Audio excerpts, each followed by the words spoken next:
Let's try that.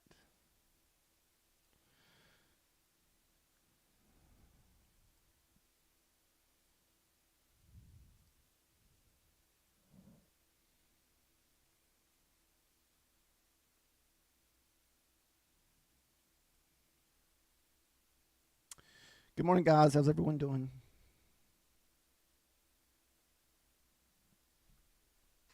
Yeah, I'm not worried about the door.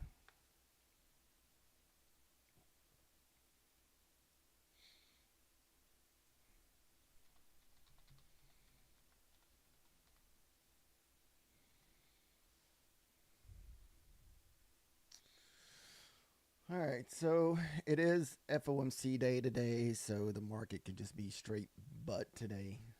So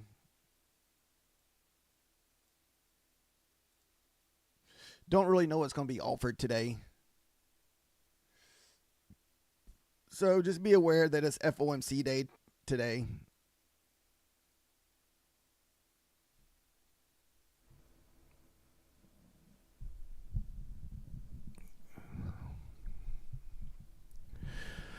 Or maybe we'll just wait for that first 15 minutes to make sure we're not going to be whipping everywhere.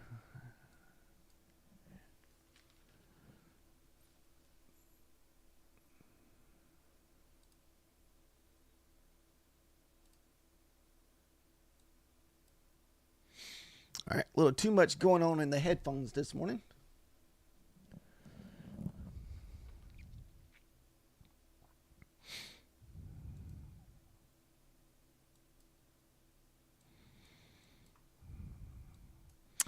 I do like the shorts this morning. If we can get below the 48s and also get below that 38. So I feel like if we can get below those levels, I feel like we can get a nice short end this morning.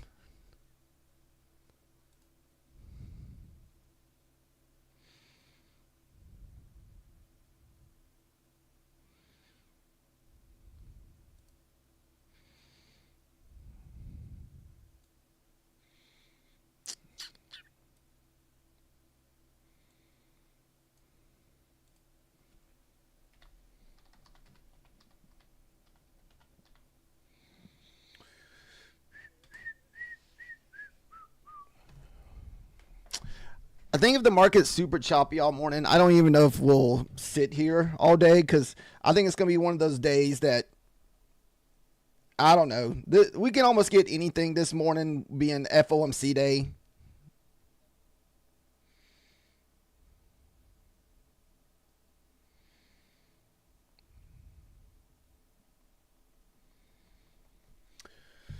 We had a good trading session yesterday. We were super patient, and so we were 3 for 3 yesterday. We took one bigger trade than the last two trades were like 10-point trades, so they were smaller. So we were just looking for like 10 points.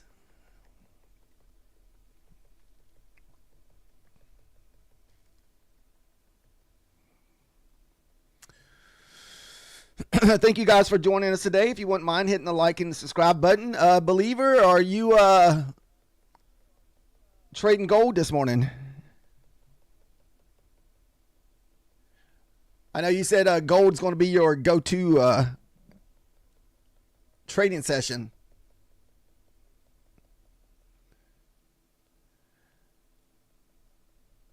The other sideline? Yeah, we're probably going to be on the sideline today. I don't think we're going to really take any trades today just because it's Papa Powell speaking today and it's Fed interest rates decision today. So it's probably going to be safer to sit on the sidelines. If something presents itself, we'll probably definitely take a trade. But as far as like just jumping in, no. My short bias this morning is going to be below 48 and 38. If we can get below those levels, we will short.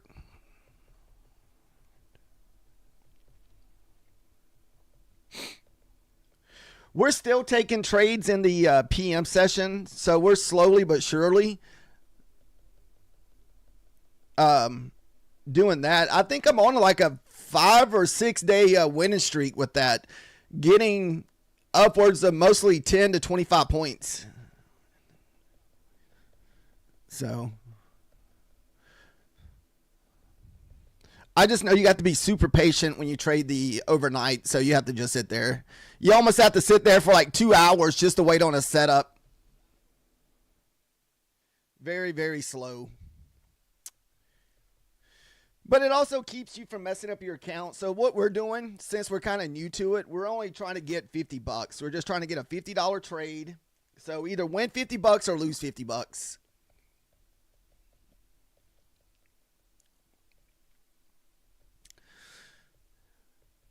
So you feel like we're just going to be running people stops today on the volatility believer where, you know, you think it's a breakout session, then it whips back up like 40 points? That type of volatility? Okay. Yeah, that's like the worst kind, man. Those are account killers there. Those were just direct, yeah, wreck your day. Yeah, don't let one day wreck your whole week. I've been focusing on that so hard lately. Just live with the red day and move on.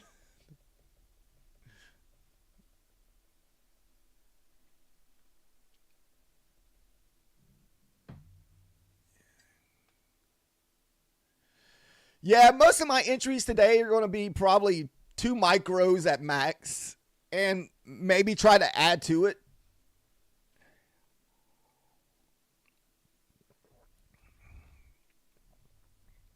So that's kind of going to be the strategy for me today. We also have some Canadian news this morning, which is pretty odd this late in the day. I want to say it is their interest rate decisions also. And I don't know how I'm not really sure how much theirs will affect the market this morning. So for anybody that's new here, I use investing.com as my news for, you got economic calendar, or I just go to tools and select economic calendar. So in 33 minutes, we will have the Canada interest rate decision. Like I said, I'm not really sure how much that's going to affect the market, but it may. So just be aware of that if you're in a trade at 9:45.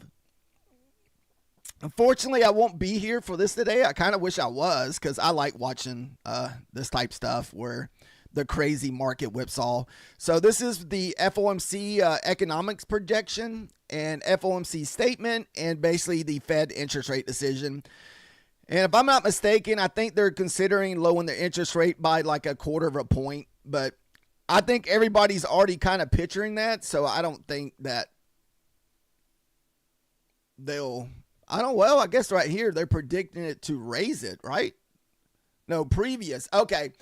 So that's the previous. Right now it's 4%. They're expecting them to lower it to 3.75. So this right here is what's going to cause the market to be super possible choppy and whipsawy today. So it's very easy to get your account destroyed today. So just be aware of that if you're trading your funded account, or if you are going to trade it, don't over leverage. Just try to get you a small green day and move on without just getting wrecked. So could be a very hot volatility day.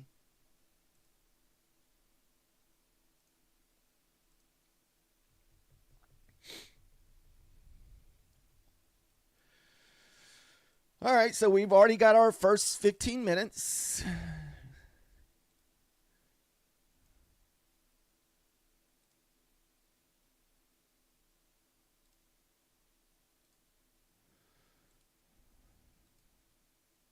Yeah, that's going to be me today, a believer. 2 micros. At least starting out.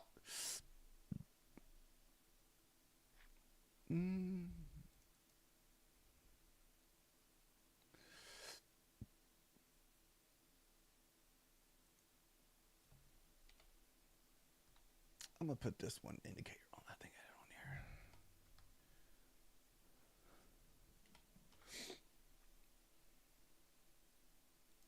Give me a minute. I was sticking on this other little indicator. I'm trading on a different chart today.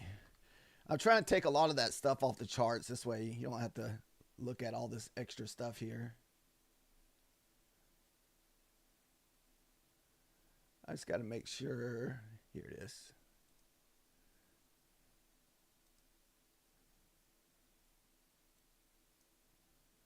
All right.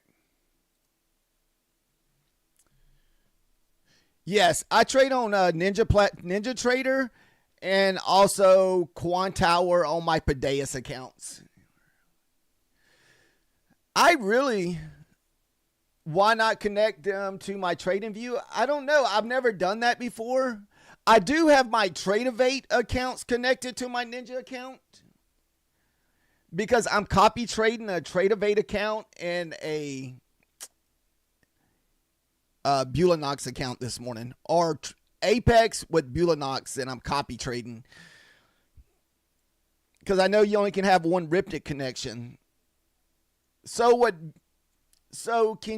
I've never taken any trades on TradingView, so I've never used it. So can you link your Quantower and TradingView to TradingView and copy trade them together? Is that a thing?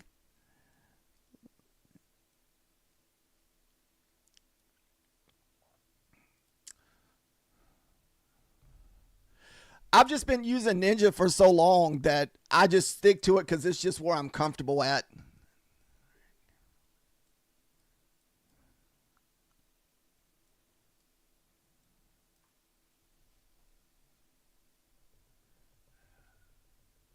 Not sure about Quantower, but definitely Ninja. Yeah, I've seen that on there. So if I know if you click down here under trading panel, I've seen it down there before, but I've never messed with it. So I've just never, like I said, I guess I've never had no desire to trade off TradingView because I've never done it before. Man, it looks like we're creating a nice little ugly wiki bear flag here underneath the 21 EMA. So definitely liking the shorts at the moment. Let me mark out my levels of shorts that we're looking for, print below. So right now, a print below 48, that looks like a clean candle. And for maybe the really good short, you need to be print below 41. And that's your Tokyo low. So I feel if we can get out of this spot here, where this consolidation's at, we could possibly get a nice low this morning. Yeah, I use TradingView for just different level-based stuff, but that is about it.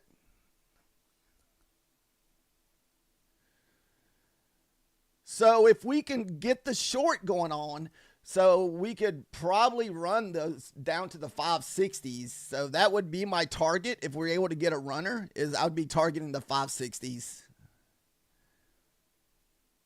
And that's going to be your PM low from yesterday.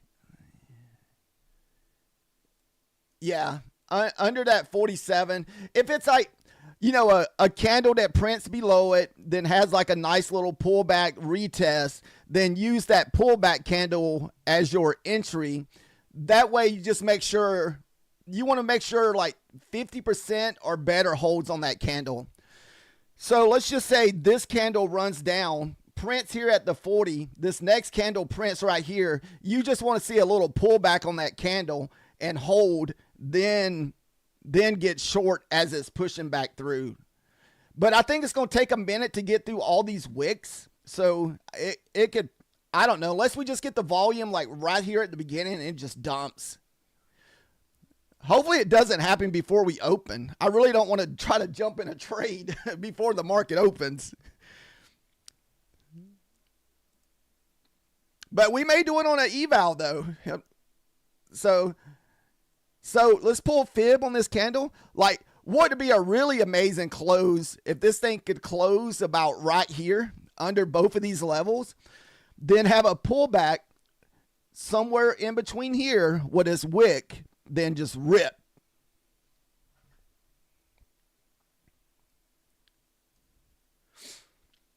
Let's see how far this candle can push down. But I think it's going to take, it might take a minute to get through these 40s.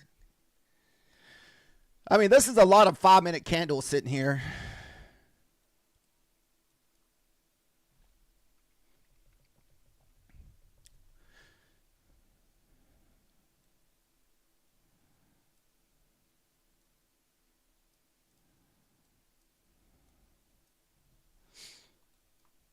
Ooh, that's such a bearish candle.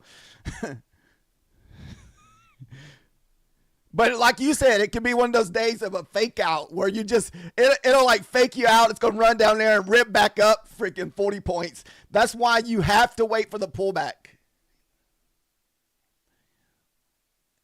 Don't be jumping in breakout candles, especially if you're trading on the 5 minutes, because that will just really wreck you if you're trading breakout candles on the.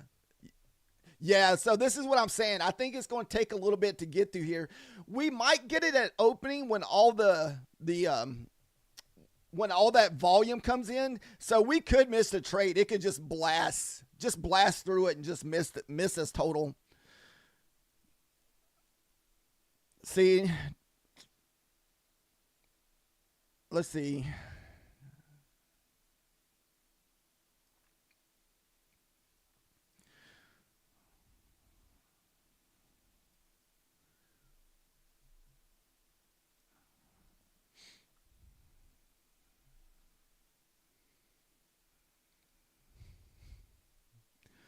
Ooh, very. God, it's so hard for me not to. Whoa. But the only thing I don't like about it is that big wick that's down here. So I've learned my lesson on these candles here. You don't want the wick to be pushed all the way down here. So that's how I've gotten stopped out a few times. That was how I got messed up on my Monday trade. So that's what I'm saying. You want the body of the candle to be down here. You don't want the wick. You want to see the body close below it. Because wick is just a sign of rejection. So you want to see the body close below those levels. That's how I took a loss on Monday, because the wick closed out and I took the next candle, got short or long, and I got stopped out for a loss. That's actually been my only loss this week so far. So we've had one loss this week. So I think we've taken 3 trades yesterday. And so 5 winners with 1 loser this week so far.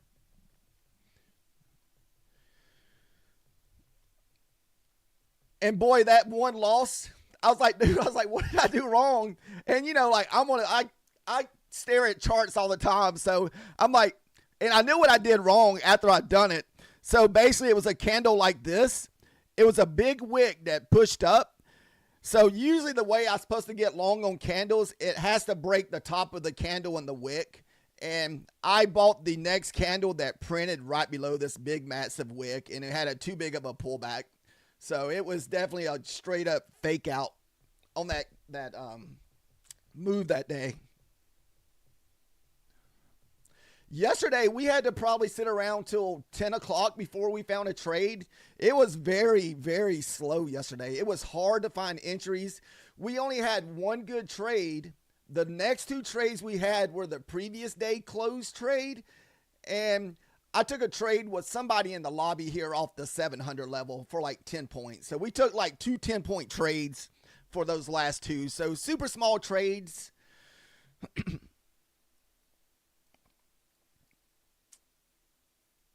And this is a pretty nice 15-minute candle. So what do we got? 80, so about 30, right at 40 points.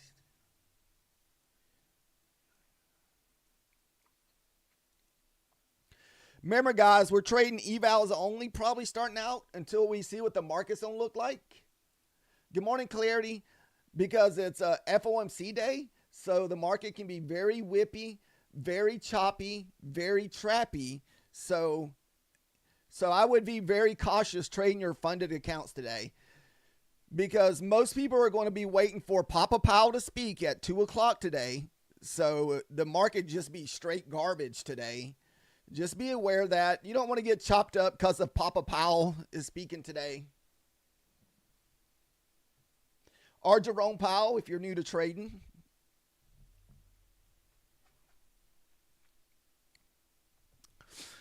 And if you're new to trading, Jerome Powell, he's the one that's over the Federal Reserve.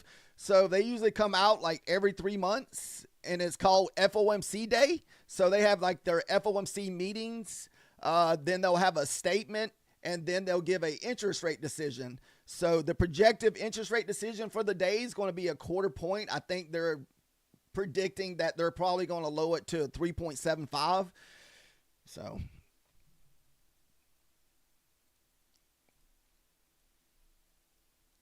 that's kind of what's going to make the market possibly crappy. And you'll get these kind of price action on earning days.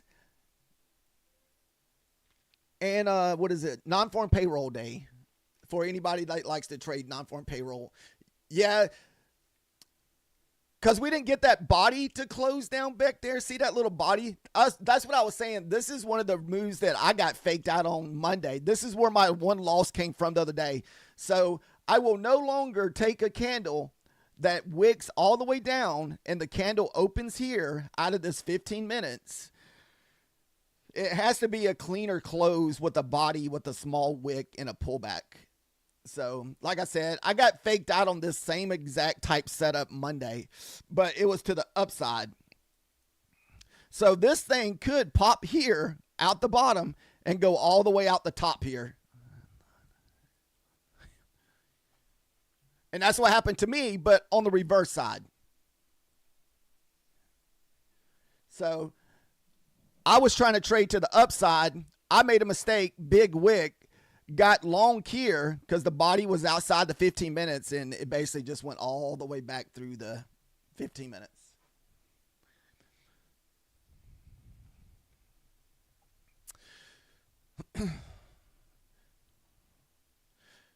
And just try to manage your losses today. If you take a loss, just take your small red and move on to the next trade. Because I do take losses. That's what I try to do. Not what I tried to do, but I'm saying if I take losses, usually I try to keep them no more than 20 points. So 20 points max is usually about my loss limit that I like to try to stay away from, because I trade mostly off levels and breakouts and resistance. So every day is a little bit different.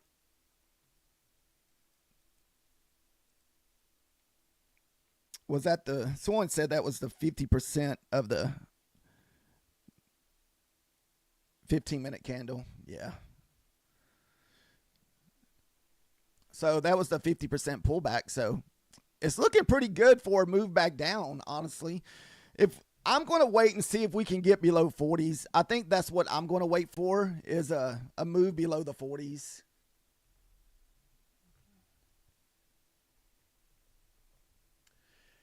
And that will be your Tokyo low from yesterday or last night.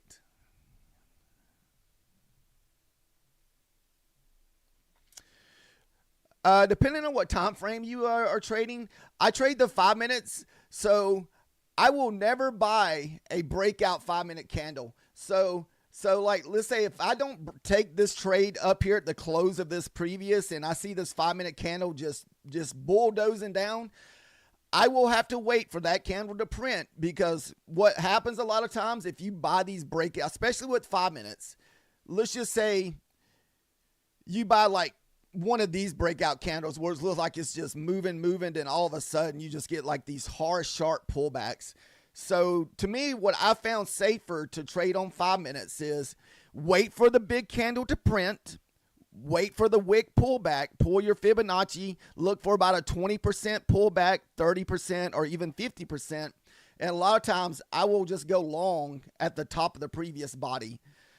And look for 10 points and runners is usually what I do. So it looks like I would at least got my 10 points, but looks like, as you can see, the runner would have got stopped out. So that's how I enter most of my trades, is on these I'm looking for bullish candles. I'm looking for a pullback into the previous candle, a few points. And this way you almost guarantee 10 points almost every time.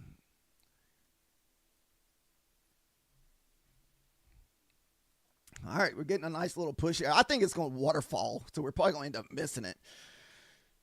I'm hoping not. I'd like to see a nice clean candle with a nice little retest and not all these nasty wicks here.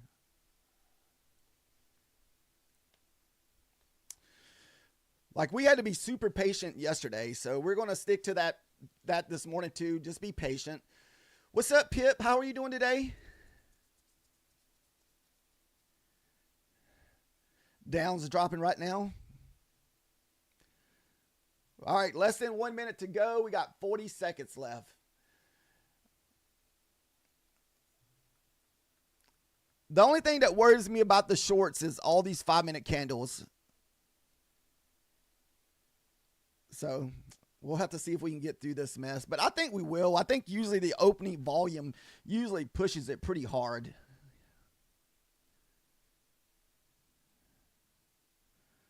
All right, we're going to go ahead and put our fib on this here.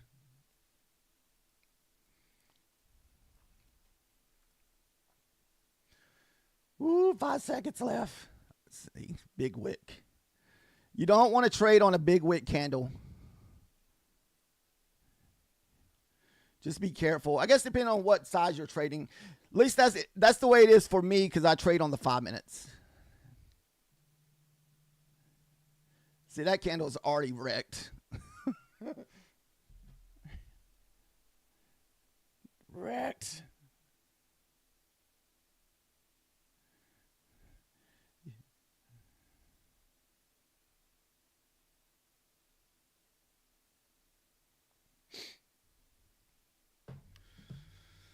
All right, so we're just going to wait for this candle to print. See what happens if you try to catch the breakout there, guys. This is why I never take breakouts on 5 minutes. And this is why I like trading the 5 minutes. It really makes me be really patient because you're like, man, this looks like this thing's about to just go downtown. And it just basically went down to about the 20 and just rejected and ripped back up 30 points. And that's devastating if you're over leveraged.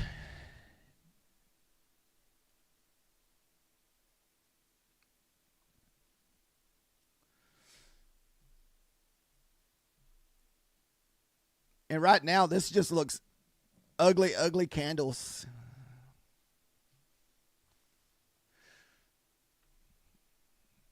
I can imagine what some of the 1 minute chart looks like. Man, I bet you that thing is just all over the place.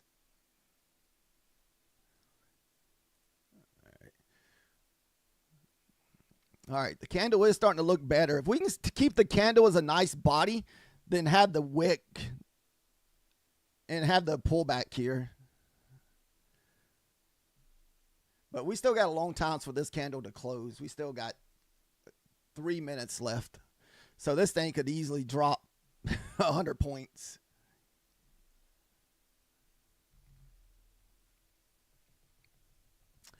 Or it could just rip your face off and go all the way back out the other side of the 15 minutes. So a lot of times on these 15-minute candles, it'll manipulate to the bottom and then it'll blast back out the top.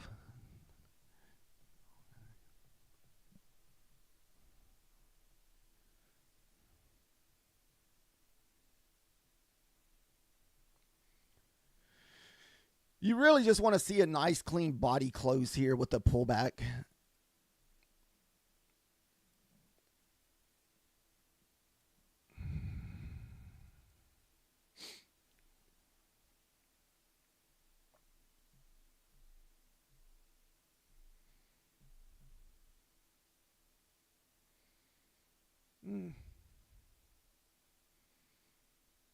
See, I don't know how much I like these big wick candles like this. So I usually don't. I try to just stay away from those. I prefer the smaller body wick. So like you want to see it close here around the 10, and then you want to see the next candle do the pullback. You don't want the candle pulling back 50% into itself.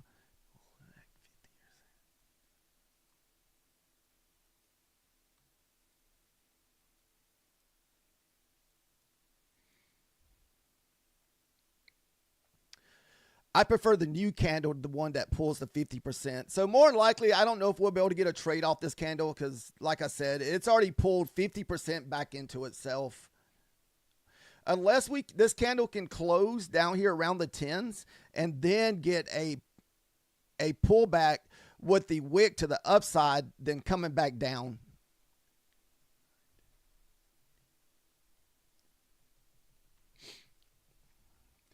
It is below the levels that we want to short, which is the 40 and 48. It's just we're just getting crappy price action at the moment.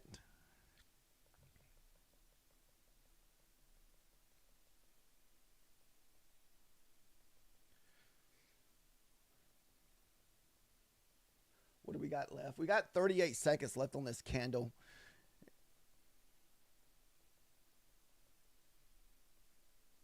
And like I said, I don't know if we're probably not going to take anything on this candle just because the wick is just too big for me.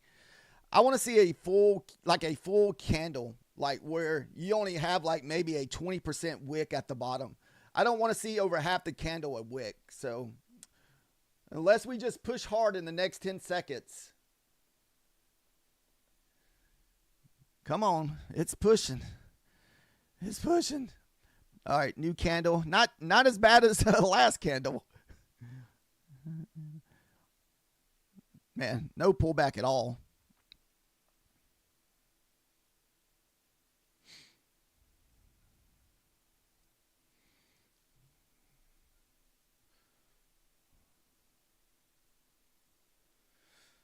If we find a short, we're going to be looking for probably 560s.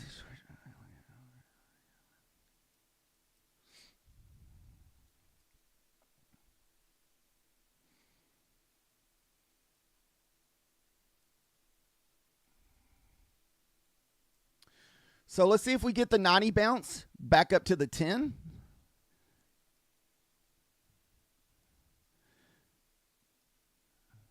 There's the 90 touch.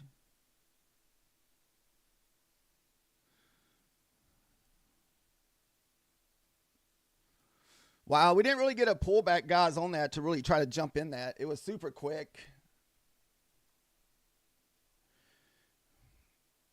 So 560 is the target that we're looking for. You could get a nice bounce possibly off 560 if that 560 holds. That is the, what do you want to call it? The AM low from yesterday. Yeah.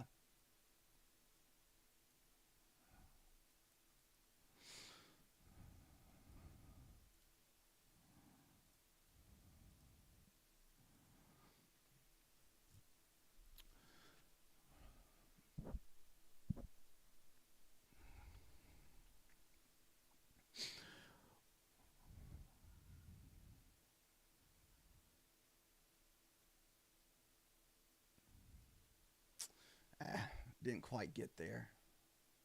You want to see it push through the 60s a few points.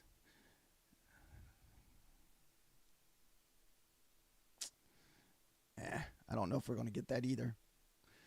That's the thing about the nasty girl. She's definitely been missing her targets lately. So that's kind of what you were looking for off the 60s there, but it looks like it missed us by like, what?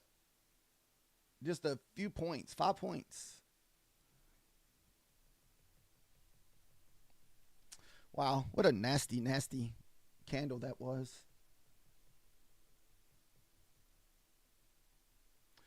What do we still got? 2.5 minutes left on this candle. So plenty of time to push back down.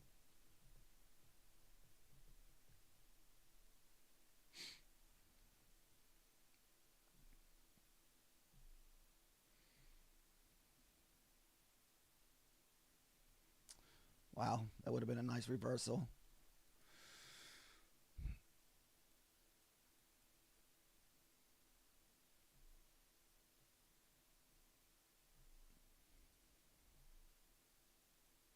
Woo. Hopefully no one got trapped down there. Hopefully no one took a short down in this area here. Guys, if you're just joining us, we're going to be super cautious today, guys. We're just trying not to wreck our accounts on FOMC day.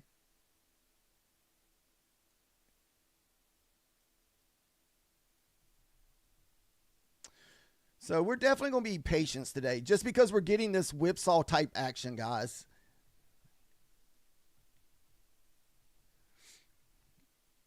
So that was pretty much a retest of the 15 minutes there.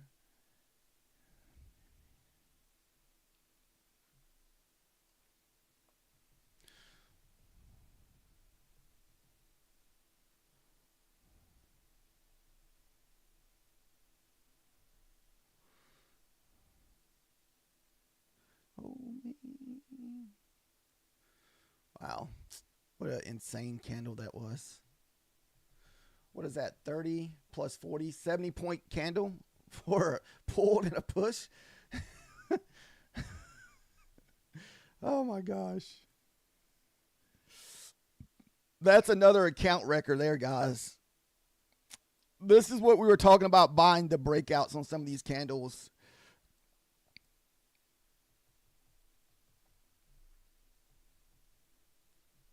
I like the 15-minute retest. It's just I don't know if I feel safe getting the entry there or getting an entry if we try to break back below the whole number here and see if we can continue pushing for those 60s.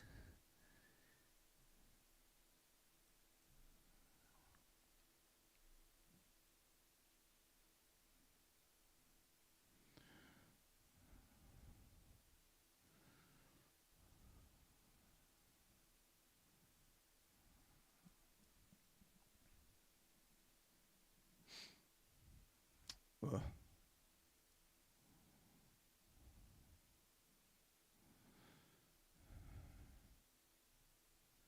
What is that 1,500 point drop on? Is that the Dow?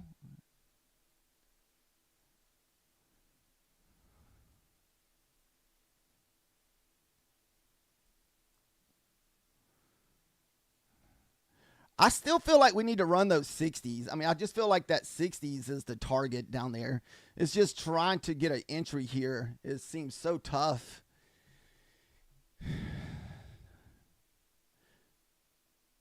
Oh, the NQ.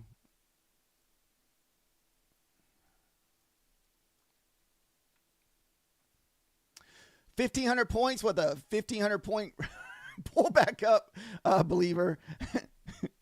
This is that whipsaw action that you were kind of talking about a while ago before the market opens.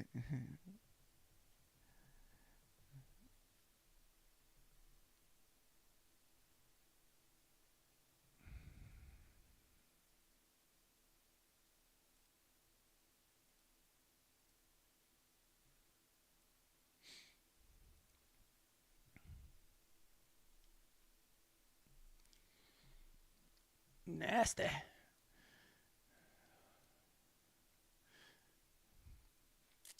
Definitely getting some pretty nasty price action, guys. We had this one nice looking candle. Now we're just getting all wicks with small bodies.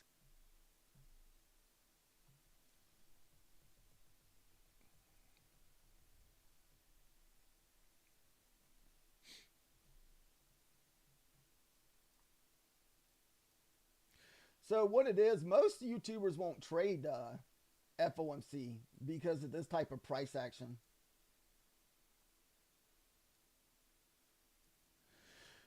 Or if you're going to take some profit, just take 10 points and don't hold runners because the runners are probably going to get stopped out today and have you a target. So my runner would have got stopped out here if we were in this trade because I was targeting that 60 down there. Let's see where we bounced at here. 94. Didn't really have anything in that area for us to bounce. Let's see. 87.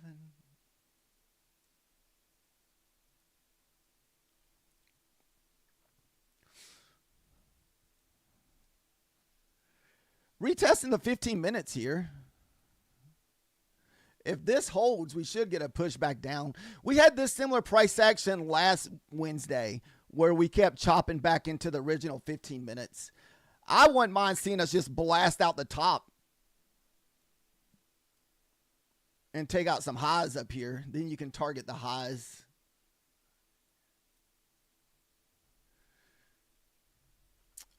These are a futures YouTube. The NQ. We're just trying to keep everybody a little patience today just because of It's a FOMC day, so kind of anticipating a lot of whipsaw action, a lot of chop today. So just trying to remind everybody to kind of protect their accounts. We also, in 2 more minutes, we have the Canadian interest rate decision. So we could get a bump here at 45.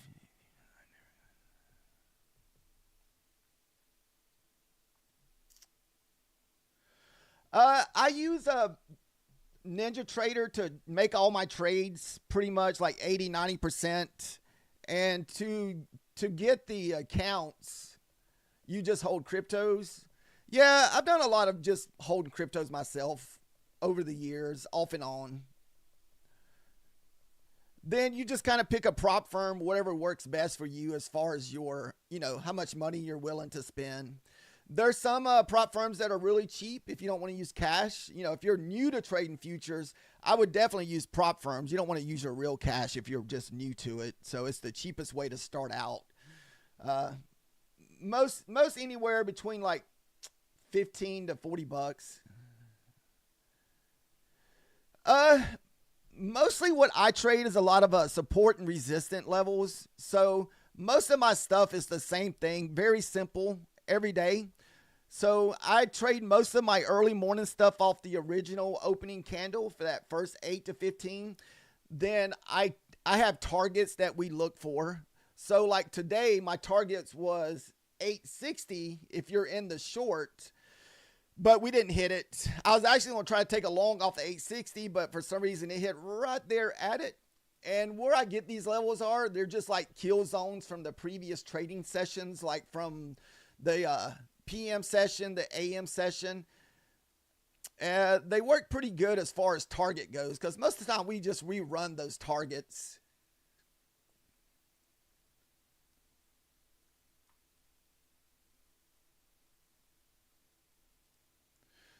So like if we get the long up here, we'd probably just be targeting the highs up here as far as, let's see. A lot of times, like I said, we just use the different mark out for the different trading sessions. So the one thing that I've got from us trading so I've been trying to trade the late in the evening. Almost any time that you get below the PM session in the Asia market, or the Asia market, you'll usually get a nice 25 or 30 point move. So last night, if you shorted right below 82, you had to sit through a lot of chop and about 10 points in negative, but you did eventually get your push down to the 40. So you got a nice. I ended up taking this trade for 15 points last night when I traded it, but I have been getting about 25 points. I hate when my charts get stuck.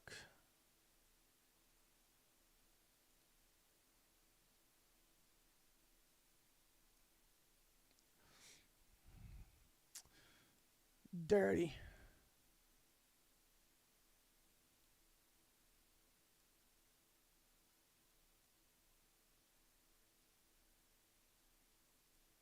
Oh, there we go.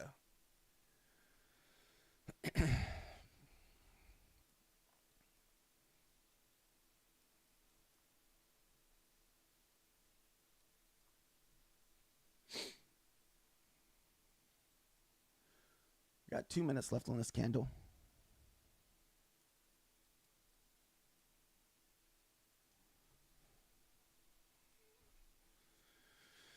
But today we're just staying super patient, just being FOMC day.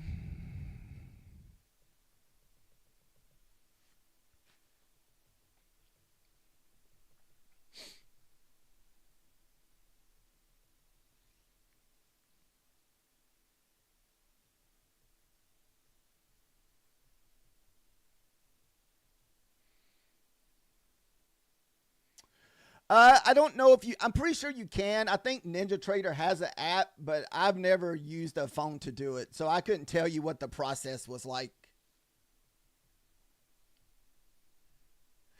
I know Ninja Trader offers an app, but I'm just not sure.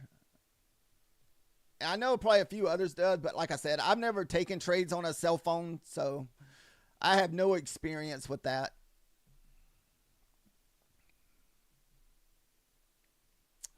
The only two things I've ever traded on is my main setup computer and a laptop.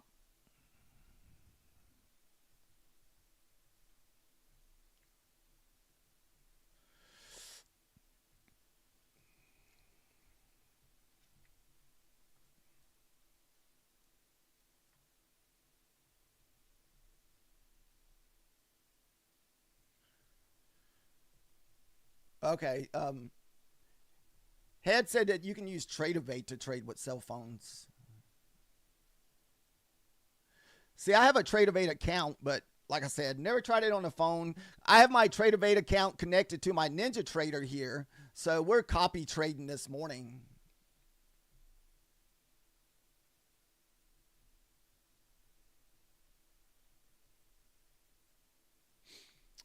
Man, we pushed back below our short levels.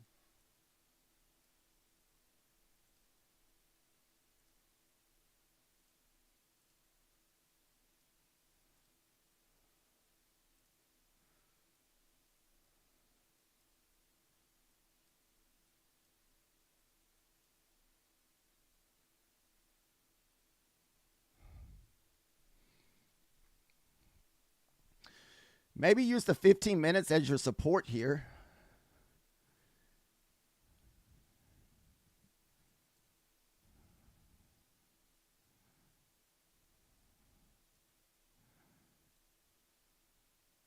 So short stop loss here, 8 points. If the 15-minute fails, it's just a failed trade.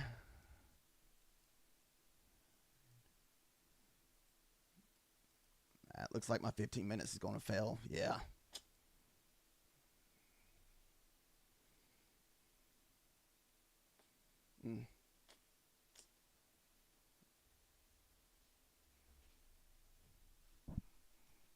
Was trying to get my stop loss above that 21 EMA, but it looks like it's not going to hold here. I need to give it a few more minutes to see if we can push down. Yeah, shoot. So what it is, we're right below that 15 minutes. So candle.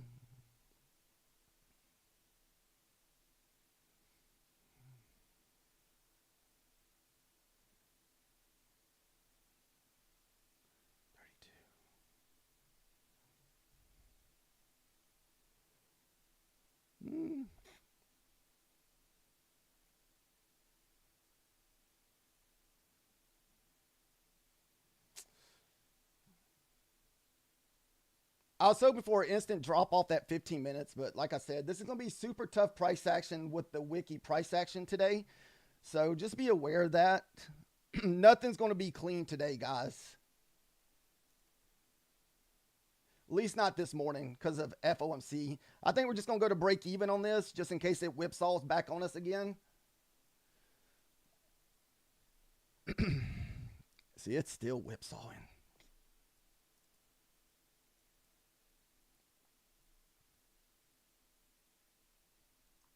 Yeah. It's probably going to stop me out and just dump now. So basically what our idea of that short was to get short below this candle here and use the 15 minutes. Use the 15 minutes and the 21 EMA as our stop loss.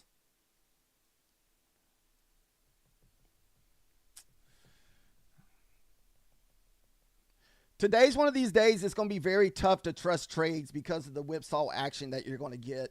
This is why I just recommend trading evals only today. So we're going to have to wait for the next 5-minute candle to print, and we'll see what it looks like. Then I still like the shorts. I still feel like we need to take out these 560s down here. And that's what we want to target to the downside.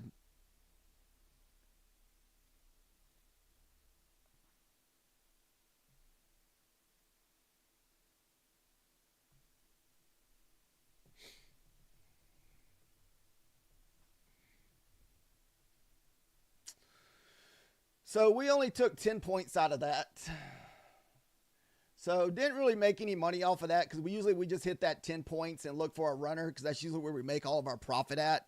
And the runner didn't get anything. It's still just kind of whipsawing. I still like the shorts below the 40 and below the 48 here. So like if the candles can stay closed between these levels, I still like the shorts.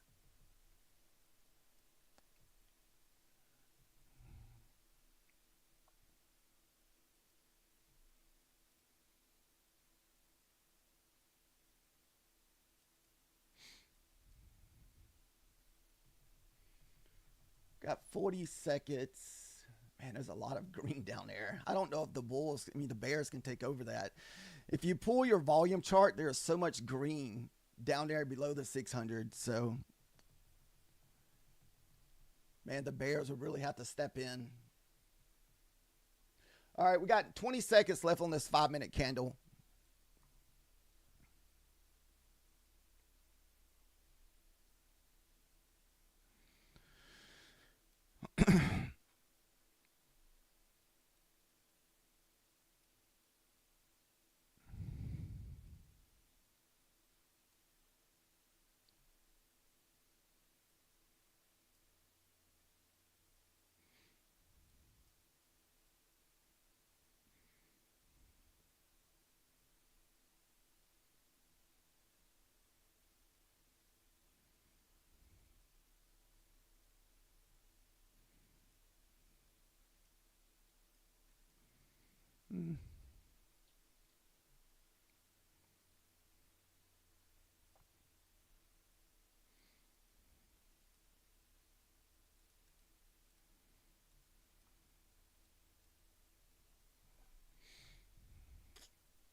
So what we'll do if we miss this trade down, we're going to look for probably a backside long off of that 60 level.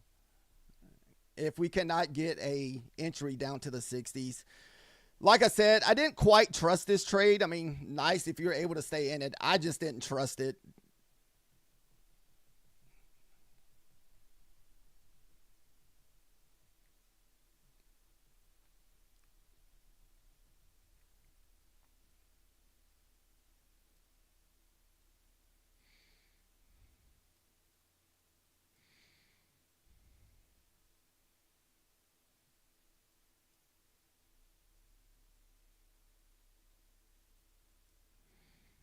So that was a 90 hit.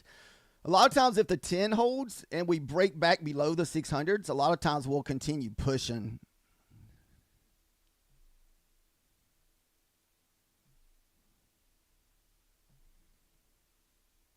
Like I usually used to take this a lot like on the 1 minute charts. I won't do it on the 5 minutes, but the 1 minute I would do it. So what you do is you wait for the 90 hit, then you like the retest of the 10, and then the push back through the whole number. A lot of times you can get the continuous pushing down.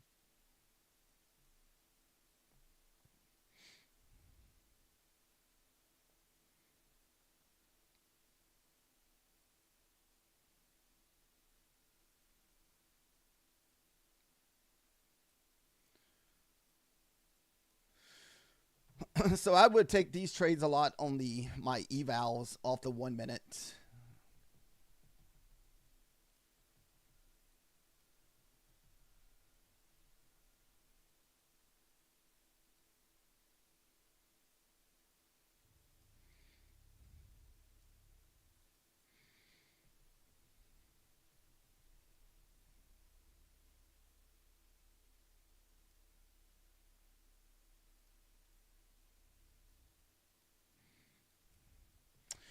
So far, no good follow through today, guys.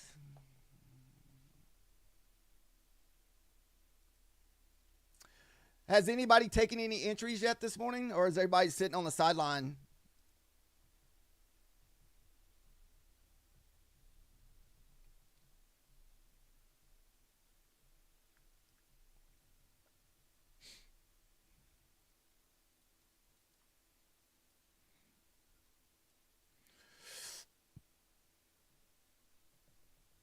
So if you're just joining us, guys, we're going to be super cautious on our entries and probably even paper hand a few of our trades because, like I said, this is FOMC day. So you can anticipate a lot of chop and whipsaw action. Not a lot of clean candles. You're up $200. Did you take that short I was in a while ago that I got out of, Christy?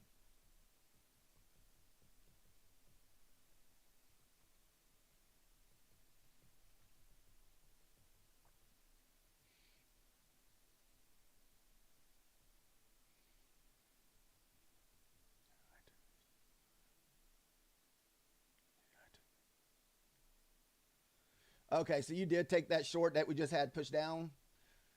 So today's definitely going to be a day that you want to try to take your profit early.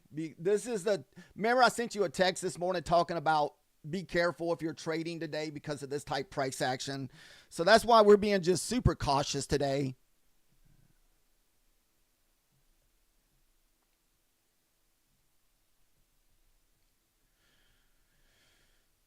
If you're going to take a loss, just try to minimize your loss. This way, it won't be a big deal to get back your loss.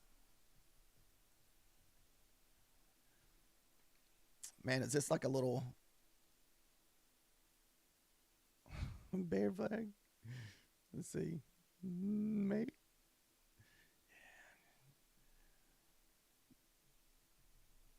Yeah, you see what I mean by crappy price action today, Christy?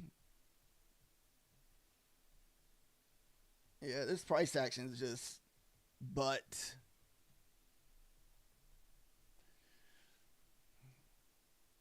Yeah, my key on bad price action days is just to survive without blowing my account, then have that feeling like crap. I'm just going full port. Revenge trade. This is the worst day to revenge trade. You start revenge trading and just get your stuff jacked up. Oh, goodness.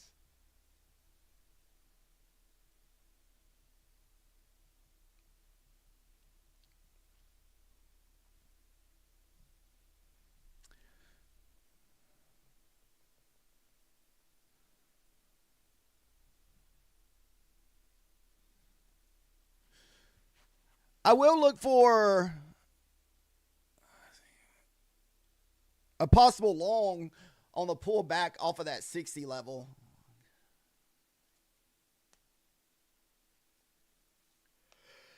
But I'm going to do it from the back. I'm going to basically follow my buy down behind it.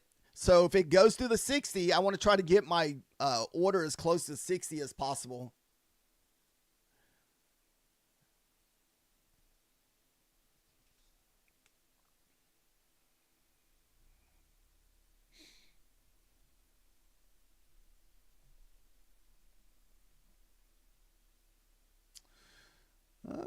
Man, the bulls are just buying up every push down.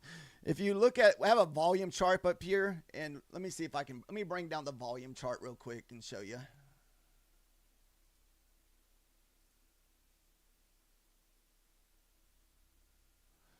see here.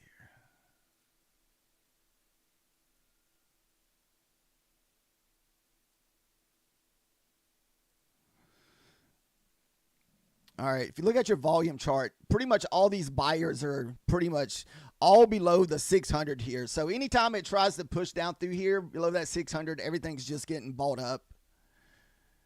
Fish Lips, are you taking crazy longs off the 600s this morning?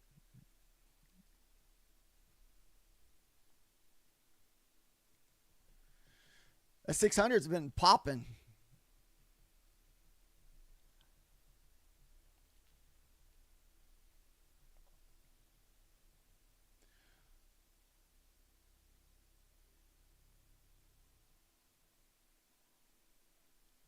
All over long shorts. Yeah, I've tried one trade this morning. I got 10 points, and my runner got stopped out real quick with this crazy whipsaw action.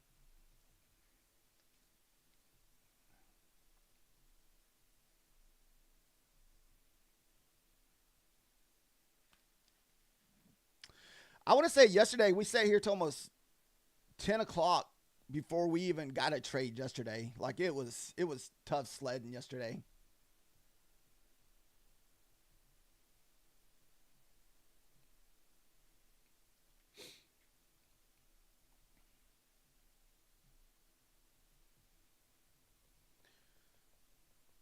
Yeah, I got a couple people in the TikTok lobbies taking some trades. I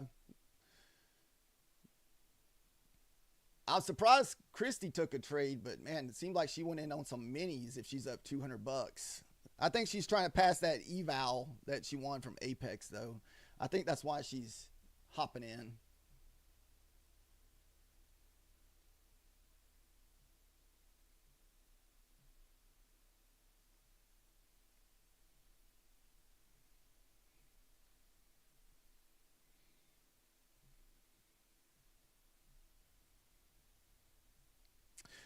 So this is why a lot of people don't usually trade the FOMC meeting or FOMC the day before FOMC. It's just because right now we're just pretty much all bodies and wicks. I mean, just little small bodies with big wicks. So the price actions usually don't get the runners. So today's one of those days. Maybe you just take your 10, 15, 20 points and get out of the trade.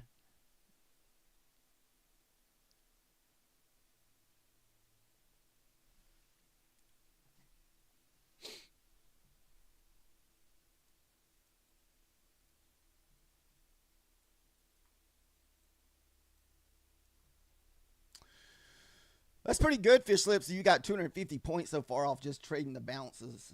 That's pretty awesome.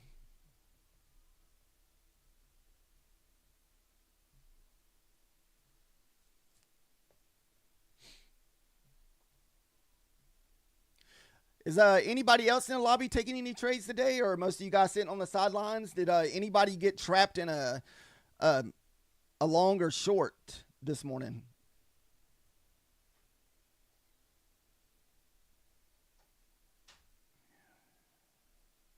What's up, Outer? How are you doing today? Not really much for me today, man. We're just been pretty much sitting here just watching price action. This price action has been pretty rough.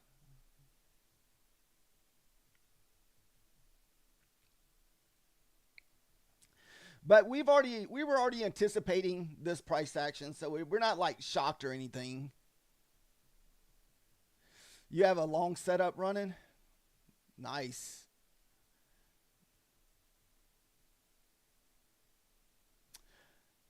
I'm not going to be interested in a setup unless we can get some better looking candles. Man, these candles look horrible right now. Or I wouldn't mind seeing a breakout back above like the 15 minutes here. That's a, yeah, 700 would be a nice target, or even that 720 up there at the highs, this previous high up here, or even up here at 740, 750.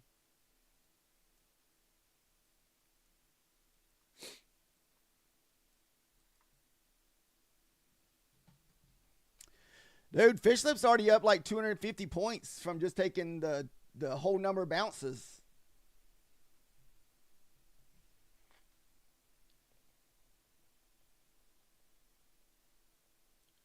Oh, you're in a long too also, a believer?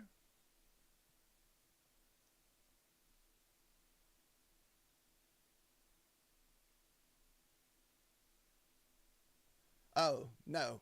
No, you're not. Oh, okay. I thought maybe you were in a long all the way up to the 690s.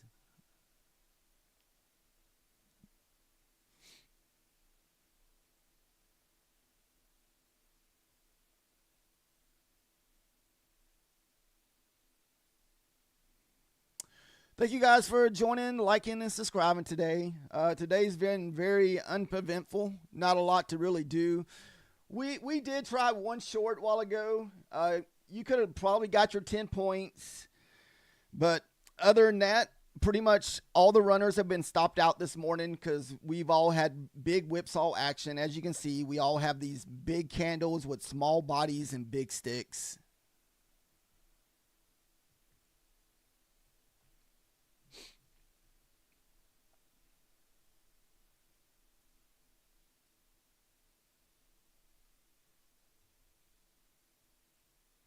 Oh, you're saying if we get back, okay, or get back below the 590s, okay.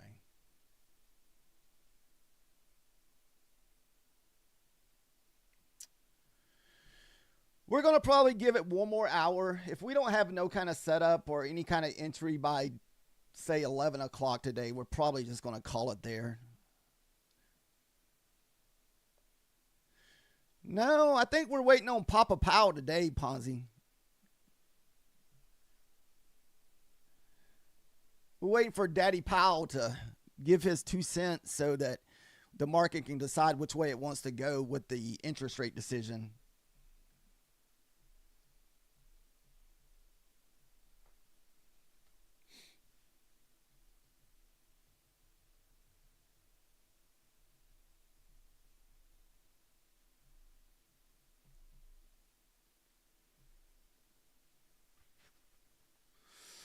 Oh, this is brutal, guys. Brutal.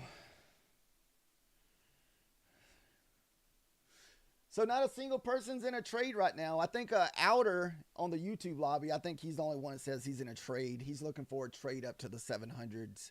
Where was your entry at, Outer?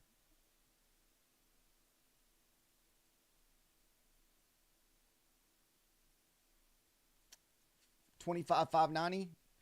Oh, man, that's a nice target, dude. Nice long, that is. Looking for 100 points.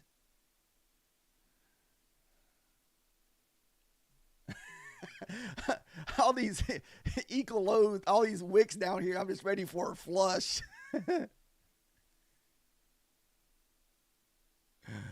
Oh, goodness.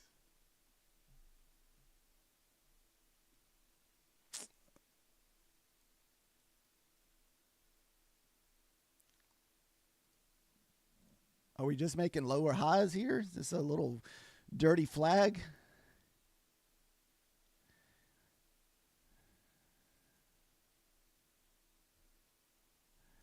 Dirty.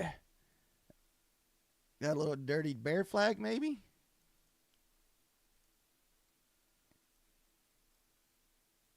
For anybody that likes to draw lines.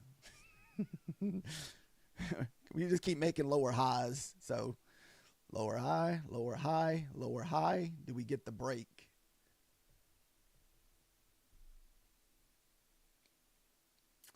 And what you would do if it did break, you could possibly look into running these wicks. Like I said, that 560 was a target for me this morning. Y'all can see I had a long order waiting for that 560 to get flushed through a little bit and just rip back up. So this was what I was looking for this morning, but we didn't quite get there. So this is when you saw me put my long on and I was dragging it down. I was waiting for that 560 to get hit, but it didn't make it. It just literally ripped back up almost 100 points. So 570 all the way back up to 670. So 100-point rip off of that 570. I was looking for a similar price action off that 560 there.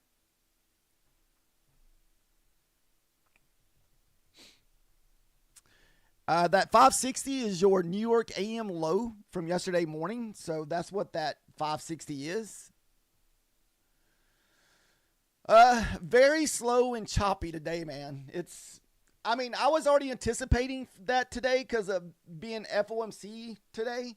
So this is pretty normal for FOMC day. Today's more or less about just kind of survive the day. Don't wreck your accounts. Don't destroy your funded account. Don't try to full port this garbage because you're just not going to get the breakout action you want. Because what's going to happen is you full port, you're going to get one of these big nasty wick pullbacks and just blow your account. Because I've been there, done that before. So it could just be FOMC chop for the rest of the day, or at least the rest of the morning.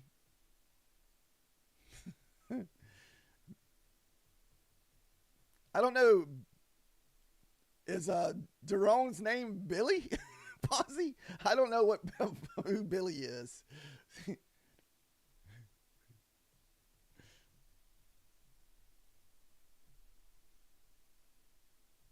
So, who's Billy Ponzi? I'm not sure who that is. Is that Jerome Powell's middle name?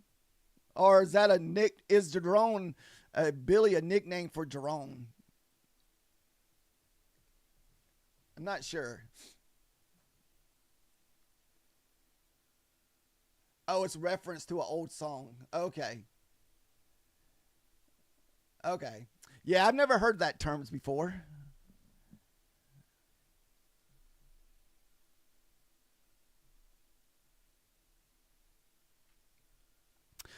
Like I said, we'll probably sit here till 11 o'clock today, just watch charts and see what happens. I almost want to get a fresh cup of coffee and see what happens. Fish Lips, he's looking for a pullback to rerun these wicks down at the 570s and 580s. Outer, another guy in our YouTube lobby, he's in a long from 590 and he's looking for 690. So basically for us to run the highs.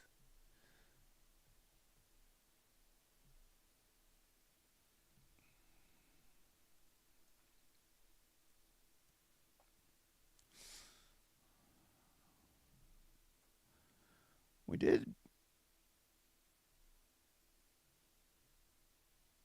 You have a 15-minute inside bar? I don't ever mess with the 15.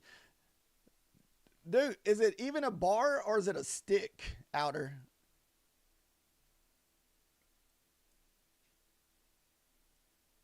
Yeah, there's the inside bar for the 15 minutes. A lot of lower highs.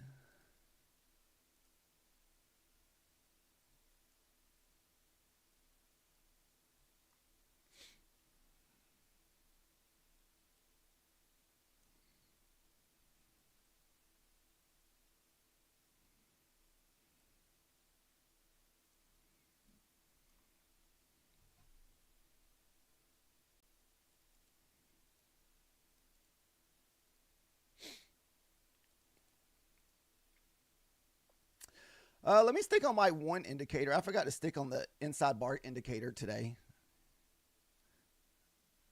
So this is a free indicator under Trade Saver. You just go to their website and download it and just upload it into Ninja, and it'll put your inside bars on there for you. So we did have an inside bar this morning. Let's see if it paid. So this inside bar was, no, we had one right here. That was actually, that was before opening. So that one don't count. It has to be after the opening. So 605 to 35. So 35-point candle. And it looks like it only paid right at 18, 19 points for that inside bar this morning. So technically it's kind of a loser because you didn't get the 1-for-1. But the inside bar is still valid because your candle has not pushed back below it.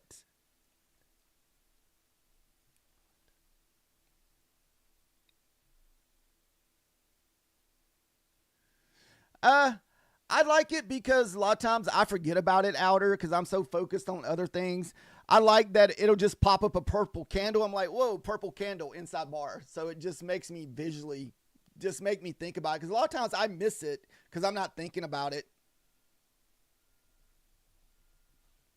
It's more or less that just because I'm not thinking about it. So this way it helps it just visually see it.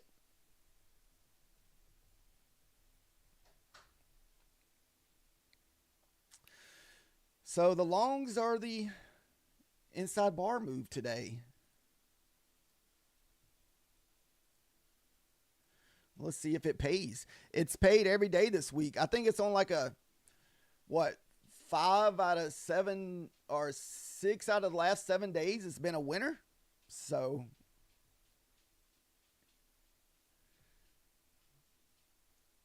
if this thing hits the 65, it's a winner. And it's looking pretty put. Oh, let me take off that where they got this on here.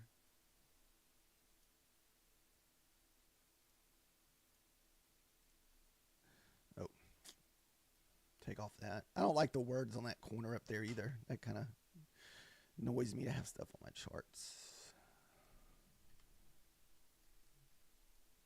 All right.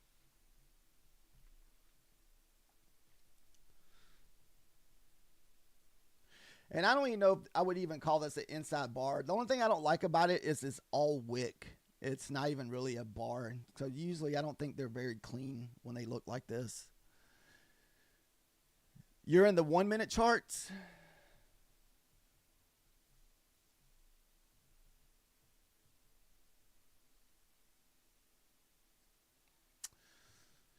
Is anybody here in the TikTok lobby in a trade at the moment?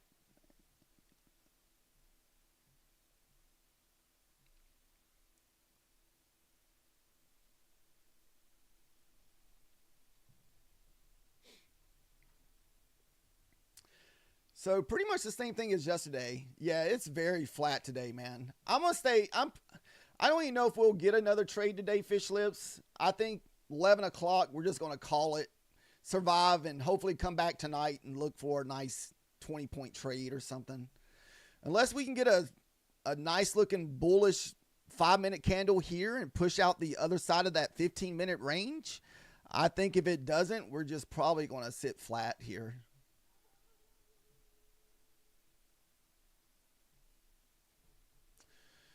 Right now,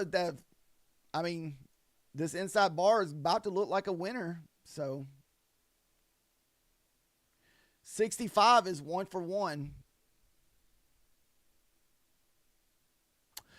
Yeah, I think we shorted the 700s yesterday, Fish Lips.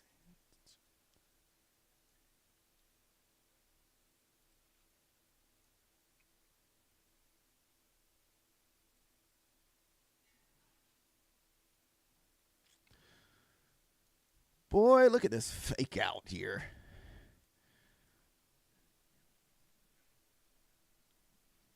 So when I'm trading the 5-minute candles, this is why we pull our fib on these 5 minutes, just to see what kind of pullback we're going to get. Because what it is, a lot of times if we get a big pullback over 60 to 70%, a lot of times we just stay away from it.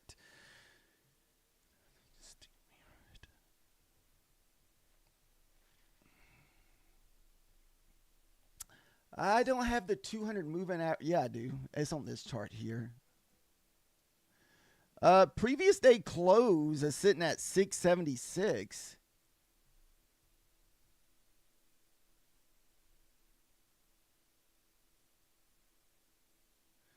But it's already been hit up multiple times, so.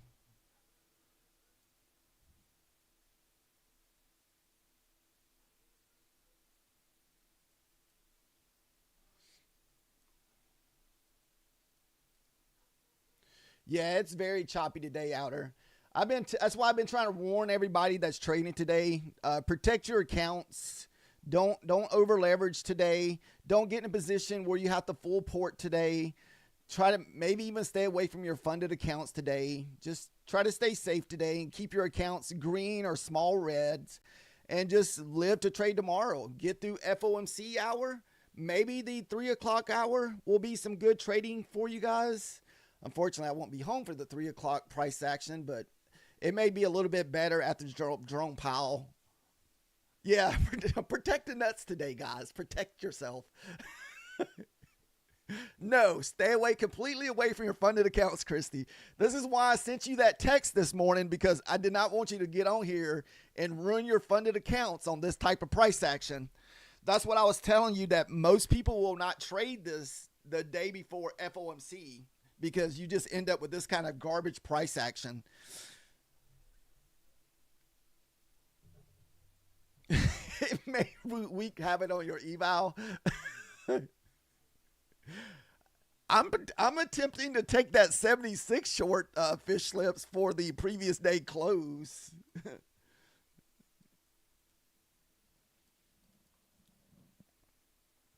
Since it's so choppy that we may not have the momentum to get through. But I don't know if I want to put the resting order or just try to maybe grab it as close as I can to the 76, then just go to break even fairly quick.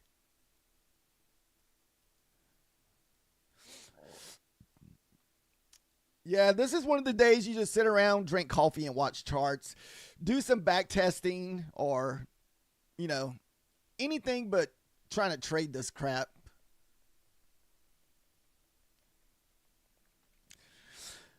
I think if you're good at range trading, this may be your type of day, but I've never really been particular at range trading, where you just draw like the big box around the range and trade the top of the box to the bottom of a box. I've had a few guys that I've come across over the last year or so that's what they like to do. The FOMC is ready for the gambling trades. Yeah, full port. Yeah, Christy, if you're looking for a full port move, the FOMC at 2 o'clock is definitely your time. If you want to full port something.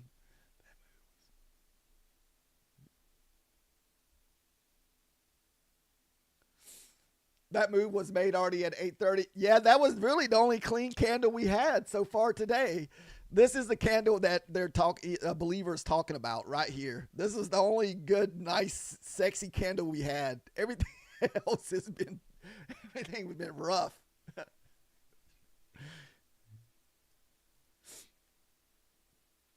Man, do we take the previous day close for a 10-point little trade here? We haven't hit it yet. Well, we hit it early this morning. Do we got anything in this area? We got this wick here. I can go over to the, let me go over to the NQ just without the minis and see what here. See if it's the same.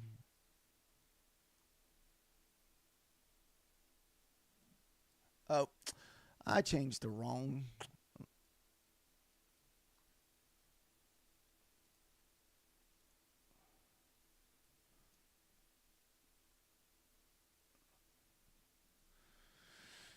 It has 2 or 3 wicks in that area at the 76.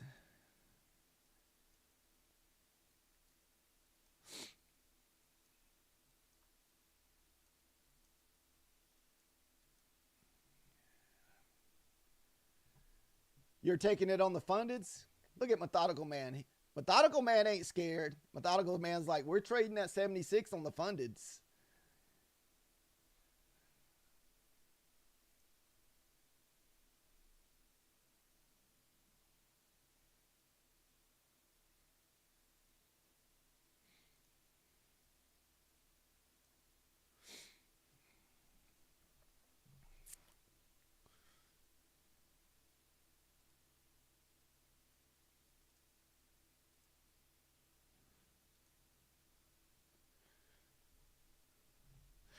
Methodical Man, are you streaming today or are you taking a sick day? I know you said you weren't feeling good.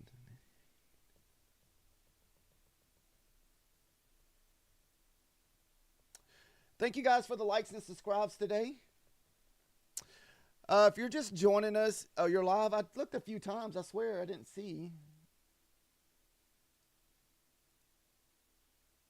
Oh, maybe you got on a little late or something.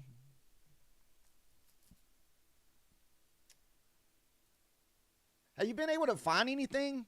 We've been pretty much just sitting here waiting because the price action has been super crappy today. So right now we're just pretty much bumping the top of the bottom of that 15-minute candle at 48. And I actually like the shorts below that 40 this morning, but we've had some nice push downs. And maybe this is the move where we run all these wicks down here. So I know that's what Fish Lip's waiting on. Oh, you took the 15-minute break? Yeah, but see, I haven't been taking those complete breakouts. I've been waiting for like cleaner breaks.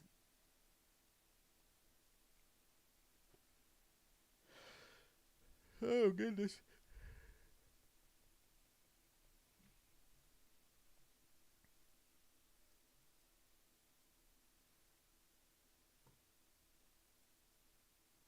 Oh, Methodical Man's in a longer short here. I can't tell.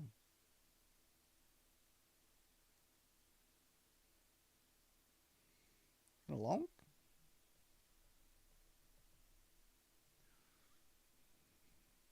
Nope. A long. Oh, okay. Methodical Man's in a long. Yeah, this is straight chop chop. Congratulations, guys, if you were able to resist some patience today and not trade this stuff. Like I said, I only have 30 more minutes that I'm going to sit here and watch this. If we can't find a position, we're just going to walk away. We'll take that little $20 win that we have because we're copy trading. So that one trade, I only got 16 and 19 from copy trading. So very, very small green today, guys. Very, very small. And we may come back tonight. Well, I've been trying to stream at night, but man, I've been just getting either I don't get home in time or something comes up. So hopefully today I'll be able to be on tonight and we can look for that 20-point move because we've gotten a winning trade in the nighttime pretty much every day since last Tuesday or Wednesday. So we got a nice little overnight streak going. You just have to be super patient because sometimes I've sat there for an hour and a half and just waited to my entry to get hit. Because what we do in the nighttime is I strictly trade off level base. So I'm looking for levels for a level hit for a bounce. So last night, your trade would have been the New York PM low. So last night we traded under the PM low and we had like a 40-point move to the downside. So it was a nice move to the downside last night at when the opening happened. And you don't get that setup a lot either. So, and I can point it out for you real quick this way if you are trading at nighttime. So this would have been your trade last night in the PM. So basically what you're doing is you're waiting for us to break the New York PM low and just look for like a 20-point move. So you would have been short around the 80s and this thing sold all the way down to 40. So you had a 40-point move to try to get in that stuff. But the only issue with night is the consolidation is just insane. I mean, like if you would have got short somewhere in this chop zone bouncing off the 82, so that's short, somewhere between 5. It didn't get down to this low to almost 2 hours later. So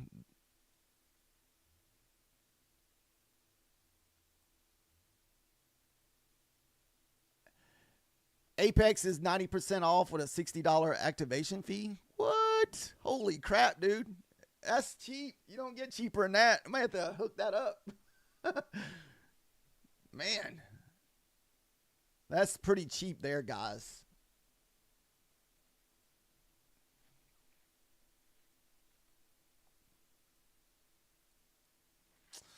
Boy, I almost want to run this short with fish lips down there and run these wicks.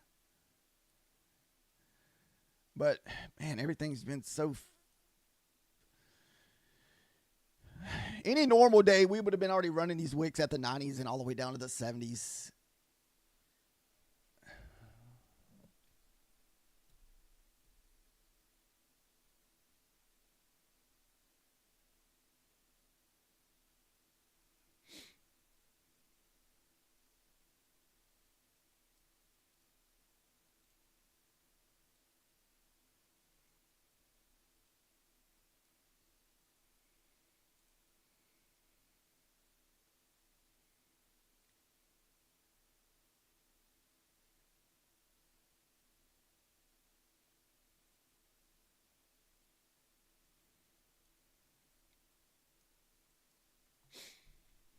Looks like it's ready to drop again.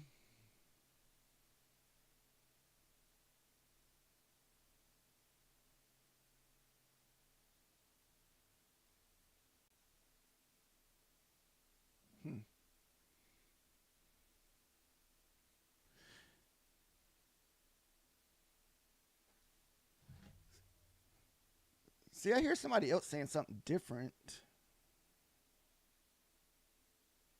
Let's see.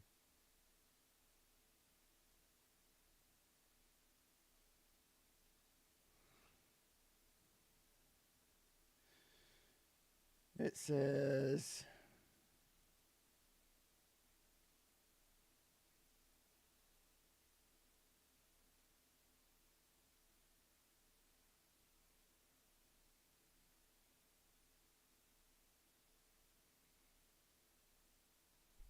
Yeah, so you're still all in for 84. So what they're doing, they just adjust the activation fee here and there. So pretty much the same thing as for another day.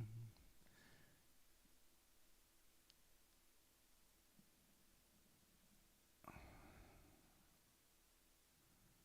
much time we got left? A minute left on this candle.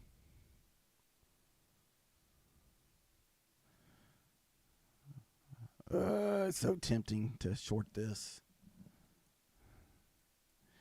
And that's why we can just keep a 12-point stop loss. Careful, careful, Christy. Careful, careful.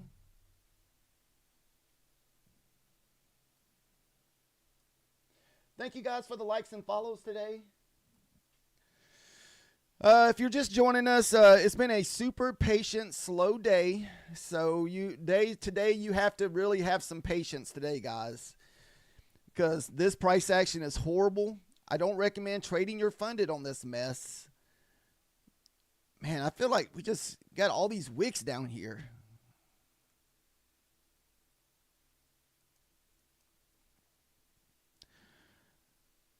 All right, we got 30 seconds left. Let me see what this next candle. If this next candle looks like good price action, we may look for a short here.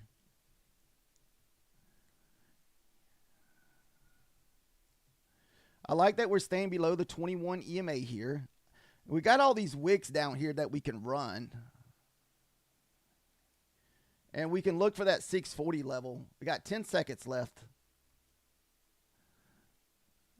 Pull the fib real quick. Got to do it quick. Got to do it quick.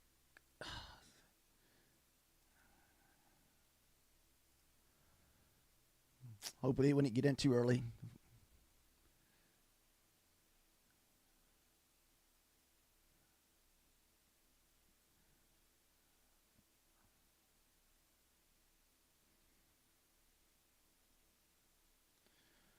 I'm going to go to break even fairly fast in case this thing whips back up, just because I know it can. We can always re-enter.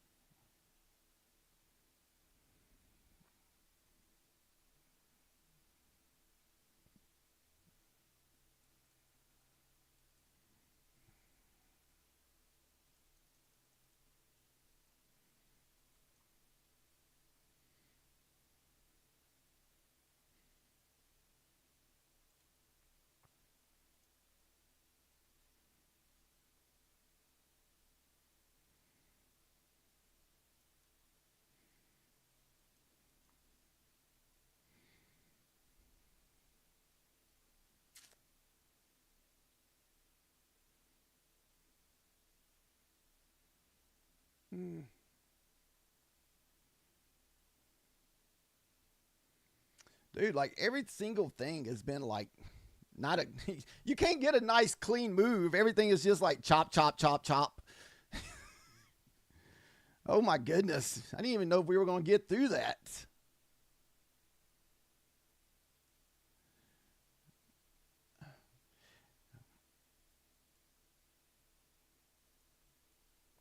I'm looking for, I'm going to go to 65 actually. I'm not even going to try to target that 60.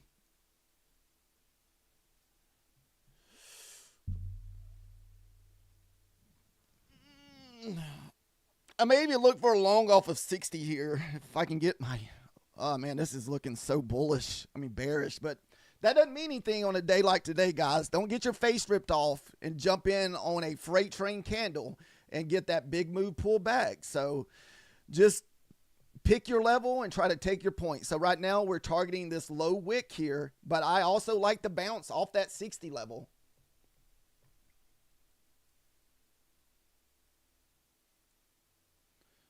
So we're going to at least take 10 points, $40 out of this, just in case it whips back up and stops us out here.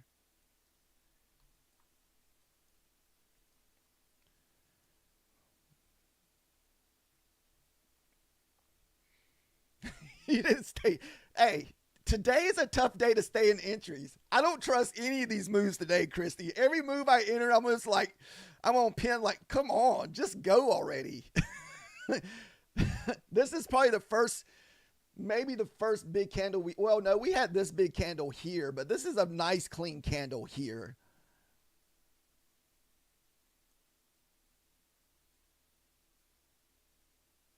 Come on.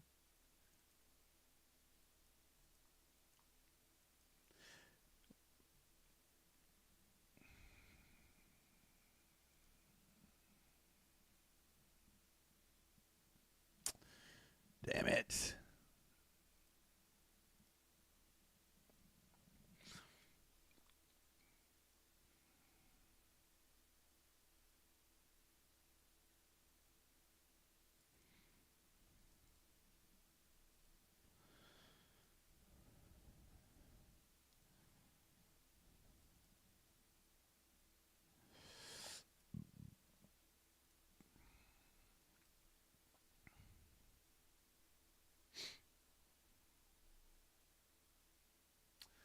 Got 1 minute left on this candle here. Come on. Just touch it. Yeah, I'm gonna be cautious. I'm gonna take it 5 points above my original target of that 59. I'm actually gonna look for a long off of that level, fish lips.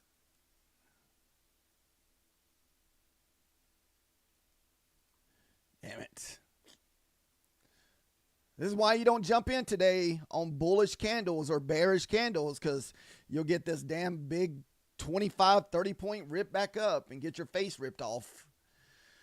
You got to jump in on new candles. This is why, even though I'm so attempting to jump in on this candle as it was pulling down, you just got to be patient and wait for it to print. This way you can have a somewhat of a short stop loss. So that's how I play these big 5-minute candles. Just, oh no, come on, go, go, go, go, rip down. Holy crap. Oh man, it's probably going to have a 50% pullback too. Nope, come on. Come on. Come on. Nice. No, I couldn't. Oh, it didn't get down there. Whew. I missed it already.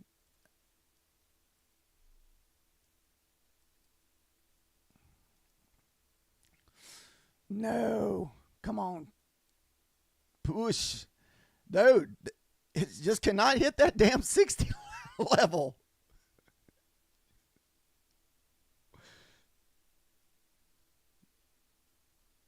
All right. That put us over $100 for the day. Woo, I'm glad we only had about 20 minutes left, guys, before I was ready to call it good. So this is what I'm trying to get off that 60 level. That is the PM low yesterday, or the AM low from yesterday morning. So I was looking for like a 3 or 4 point push through that level, then a nice pullback of 10 or more points.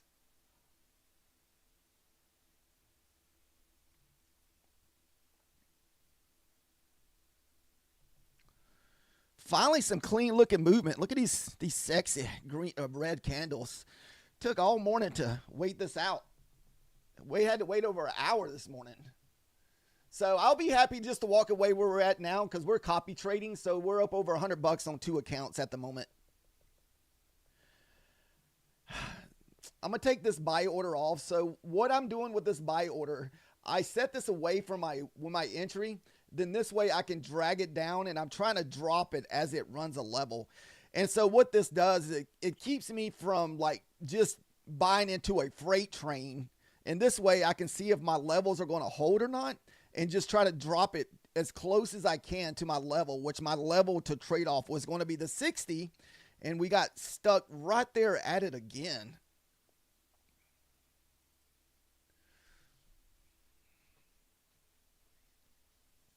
I guess Apex websites crash. Everybody jumping over to buy.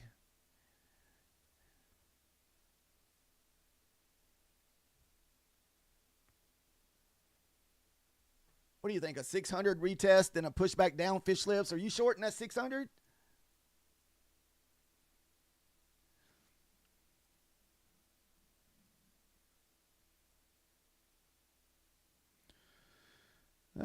Total move is about 40% pullback.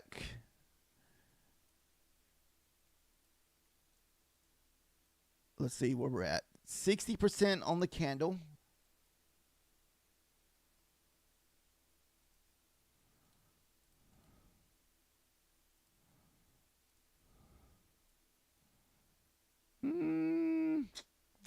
No, I'm tempted to short this thing back down for the flush. Yeah, that's what I'm attempted to jump back in there on that flush and just put my buy order right there at 85. Maybe risk $30 or something.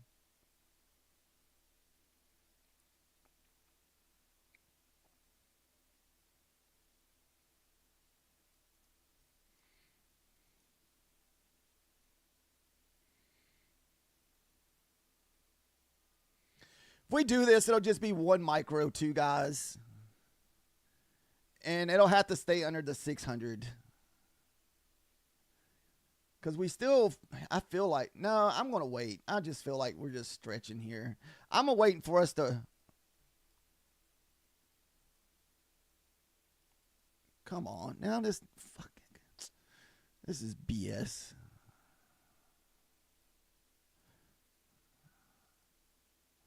Now my orders are stuck. God dang it. Come on.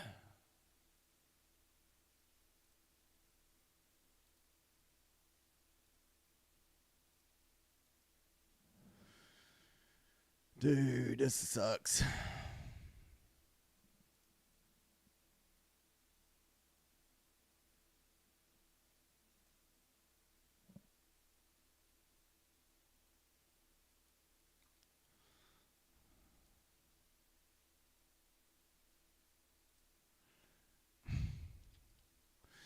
Man.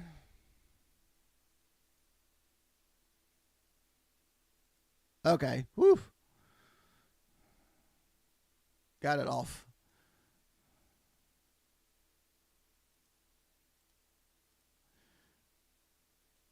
Yeah, that looks like a nice possible flush candle here.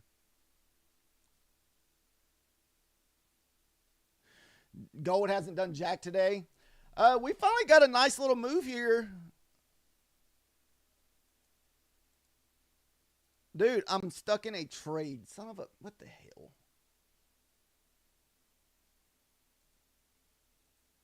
Okay. Whew, my goodness. What the hell?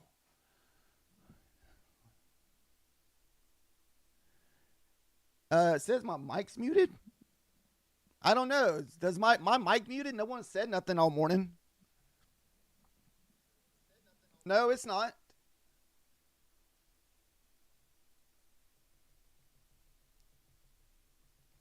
It's not muted.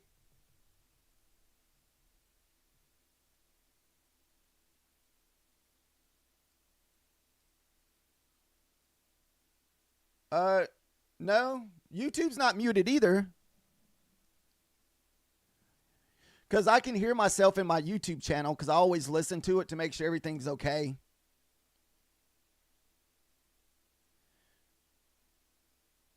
I have it turned down. Yeah, I have it turned down very lightly where I can just barely hear myself when I talk. And this way, because there's usually a light delay. So, yeah, everybody else says it's okay.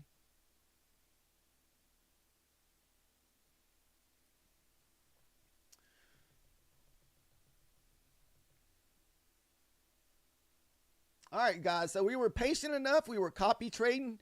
So we're going to be up about $230 total, just 118 and 114. And that's just trading 2 micros this morning, guys. Trading small, just looking for just nice little runners, 10 points, first 10 points for the hit. And this way you can have a negative RR. That way you can still have a negative move and still kind of have a break even. It's how I like to trade that little 10-point move that I do sometimes. Because most of the time I always enter around the candles and the wicks. So like this while ago on this trade right here, we entered off here. So we would have got short around this area. Then I would have used the top of this candle as my stop loss. And this way I can have a short stop loss. Because more likely if it comes back up there after moving through, it's probably going to continue back up higher. So a lot of patience this morning, guys. A lot of patience. We've had 2 trades this morning. The first one was just for 10 points. And the candle paid a lot because I want to say, I can't remember what candle we got short on. I feel like it was this candle here. So, yeah, it was a nasty looking candle. So, basically, we got short on this candle here. It had a small wick.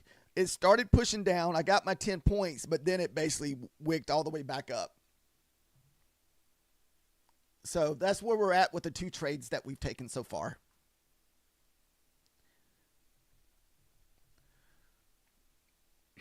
This is why I don't, because I trade off the 5 minutes. I know I repeat this stuff a lot, but just so that if there's someone new here. But I do not buy breakouts on the 5-minute candle. So no matter how far this 5-minute candle is going down, you have to sit there and watch it because this is what will happen to you sometimes. So we had this big bearish candle going down. You're like, oh, crap, I'm going to jump in this. You jump in there at the 80s or even the 70s, and next thing you know, this thing don't pull back 100 points on you, then ruin your day. there's been a lot of these candles this week leading up to FOMC. So you kind of get this on FOMC day where we're getting a lot of wiki action. And so this is why you pretty much have all these ugly 5-minute candles this morning. So this is why I've switched over to the 5 minutes, because I used to trade the 1 minute and it would cause me to take too many trades. For anybody that's been watching me for a while would know that I would have a good morning, then I would just start getting fake out breakouts. So, but ever since I switched over to 5 minutes, that has helped me so much and be more patient on the 5 minutes. Yeah, I heard that. All evals, but the higher ones are a little bit more expensive to pay for, I think. So I can tell you what it costs here.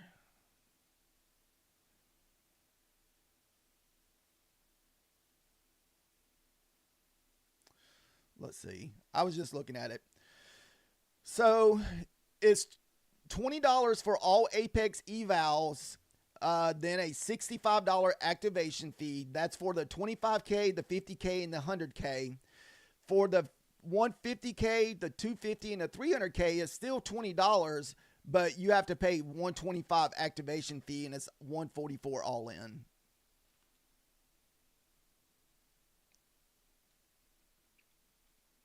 And you want to remember to cancel those if you do get them and if you do not pass them, because they go back to 50% recurring. So just be sure to fix that so you don't get charged that if you are going to. Oh, Fishlip says the site's down. I guess too many people must have hit that thing up and crashed the site.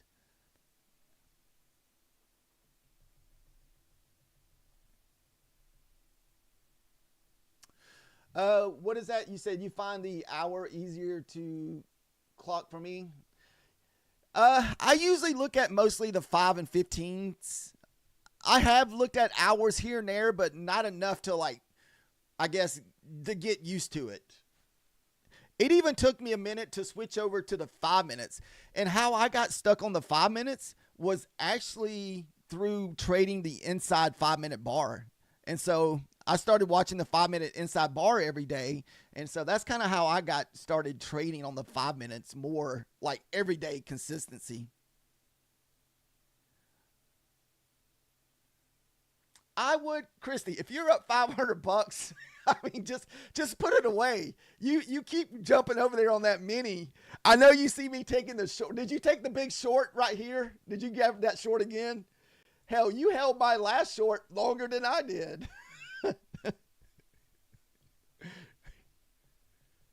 Nice.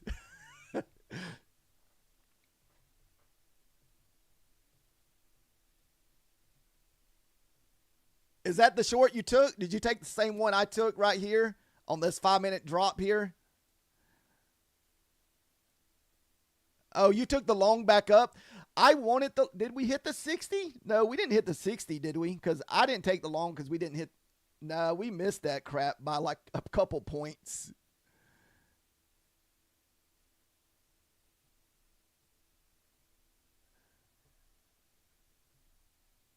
So you take strictly all your trades off of the 1 hour chart, like, so you, so to like most of all your trade. So do you do swing trading then? Is that swing trading where you're holding it all day, or how does that work on the hourly? So like, do you hold it for like the whole length of the hour?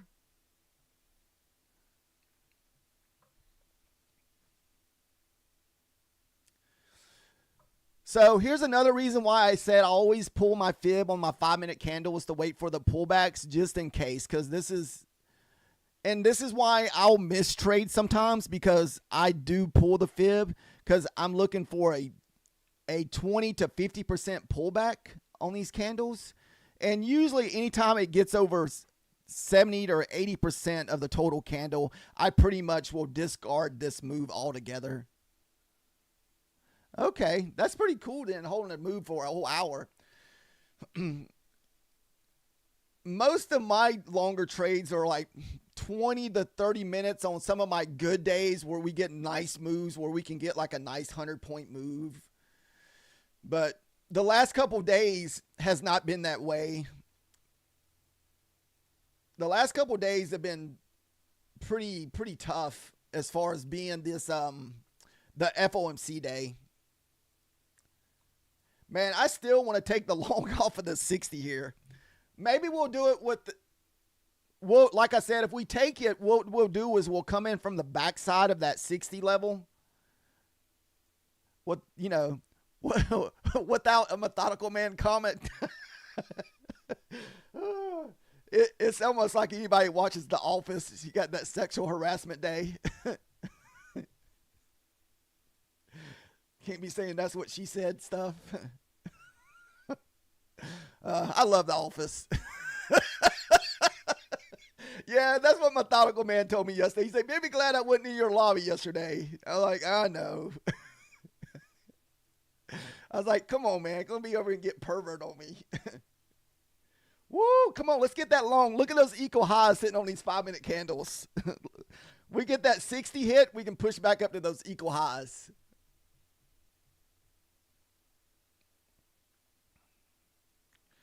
Come on. All right.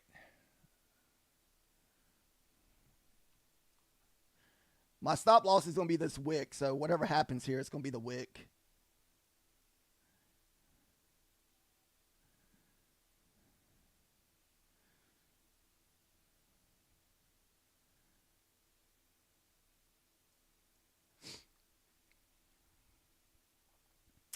Nice.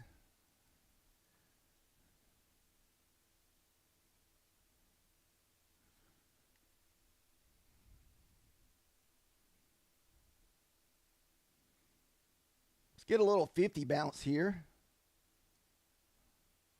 This thing continued dumping, so this is why I like to do it this way. This way, if it gets rejected, I only got to risk 10 points here. See, 10 points. Then if it hits my first target, we'll go to break even.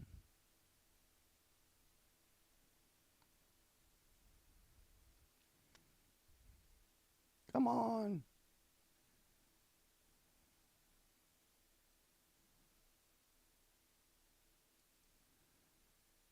Yeah, it's pushing. Like I said, we're in this for, well, about 13 points, actually. We done bounced down here so many times. Like I said, as long as we keep our losses small. So right now we're risking like 50 bucks on this trade.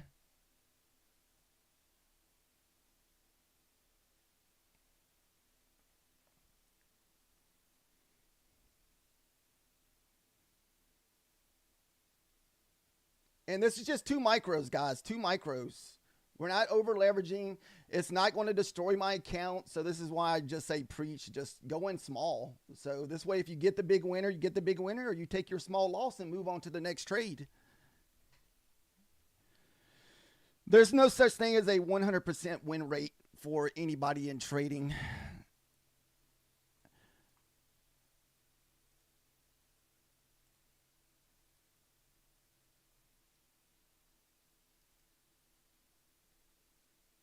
First 10 points, we're going to go to break even. And we're going to target these highs up here. We got equal highs on this 5-minute candle. So let's see a boner candle back to the upside. Or if it could, it would just be a free 10 points. So what this level is, I've been waiting for this level all morning long, guys. I mean, I'm talking about all morning long. I've been waiting for these 560s to get ran. Like all morning long.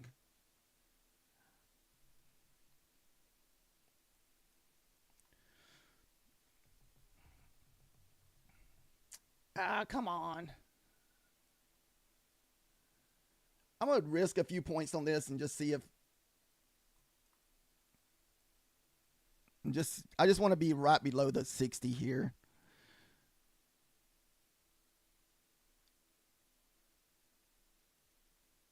Come on, 60.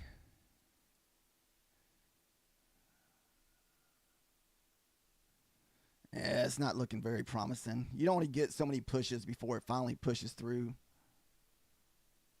Yep. Well, at least we got the little 10 points. And it still could push back up, but I'm not going to enter a second time. I figure I got my 10 points. I was hoping my runner could take out these equal highs sitting up here at 624. So that's what would be my target to the upside if if you're lucky enough to stay in the trade. 624.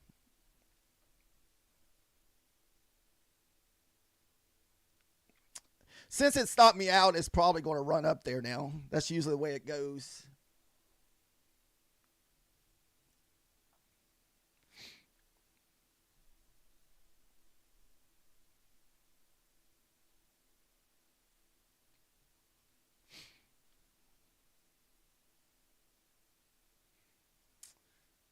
Son of a bee.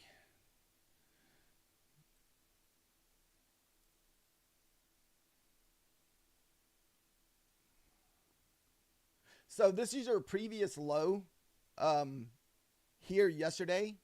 So if you pull this, let's see, make sure all my other crap's off here so you can see it easy.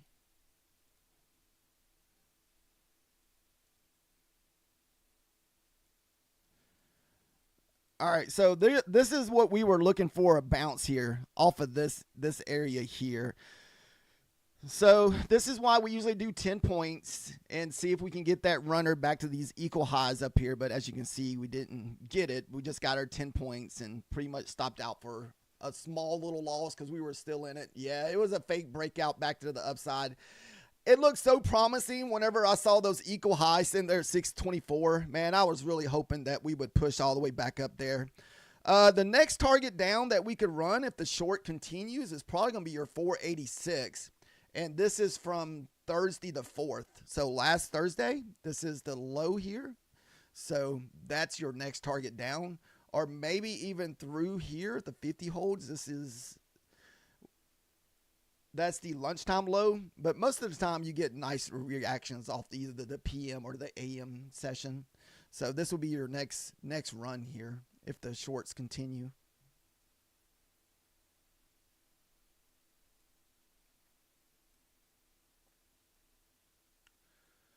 I prefer to see the move back up, but it doesn't look like it's going to happen.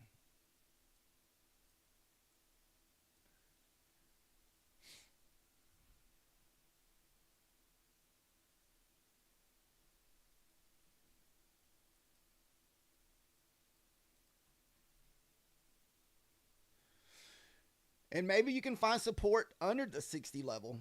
That's a possibility too.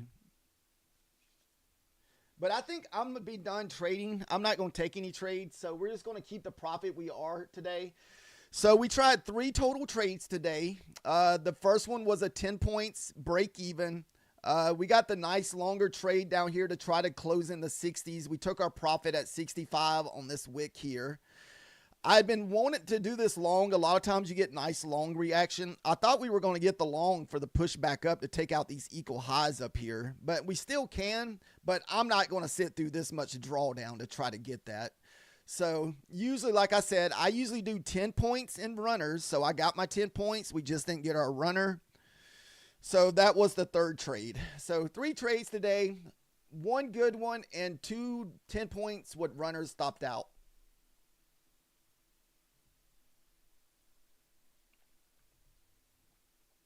So far, a very good week of trading, even though this price action has been super tough. We've been super patient waiting on our entries this week. So I think as right now, we've taken 3 trades today, 2 trades yesterday, the 3 the day before, and we only lost 1 trade, and that was my very first trade Monday morning. And so far, only 1 loss this week.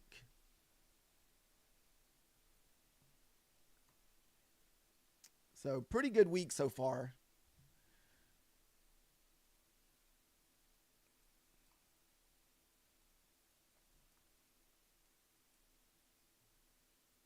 Man, we could get a nice bounce here at the 500 levels or that 486 and just rip back up 100 points. But I don't think I'm going to take any more trades. It's 11 o'clock. I feel blessed to even be green today. I think if you can get green on Papa Powell Day, that's a blessing. The whales just want to buy the dip cheaper. Oh, yeah, no doubt.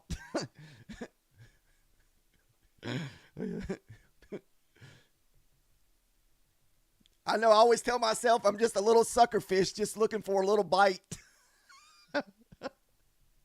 which I am, just a little sucker fish, just looking for a little nibble to get out and get my points and leave.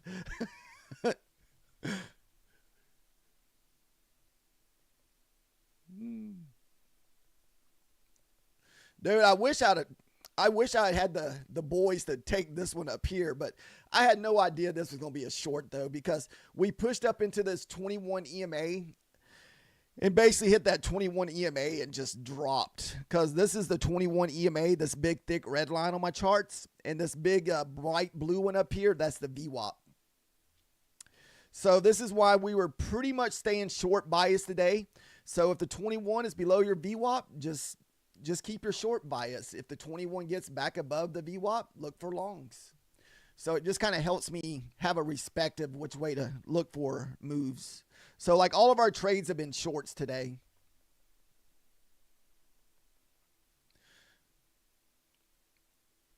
Like, let's see, do we stay under this 60 level here? And see, that's possible too. We could stay under this 60 and push all the way down to that 86. Now, it'd be nice to create a nice little bull bear flag here. Get like 2 or 3 little red candles. Draw you a little flag here and just buy the sell.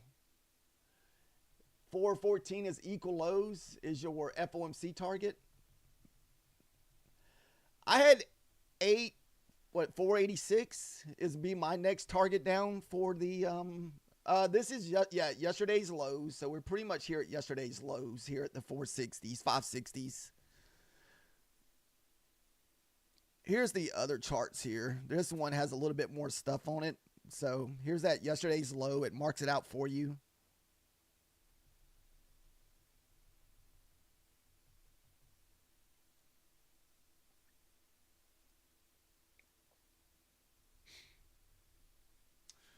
Was a methodical man in a short?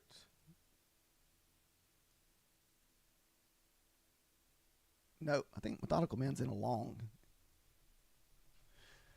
How's everybody's trading today? Anybody catch any? I know Christy caught some shorts, and I know Fish Lips was looking for that same short down to the 60 level.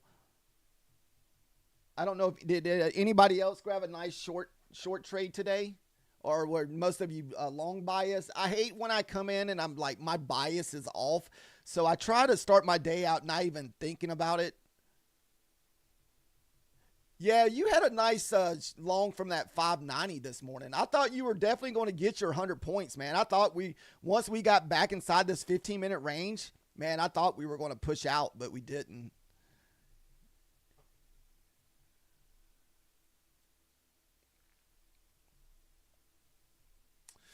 Man, do we close above 560 here, find support, and run back up to these equal highs? What do we got? 2 minutes still left on this candle here.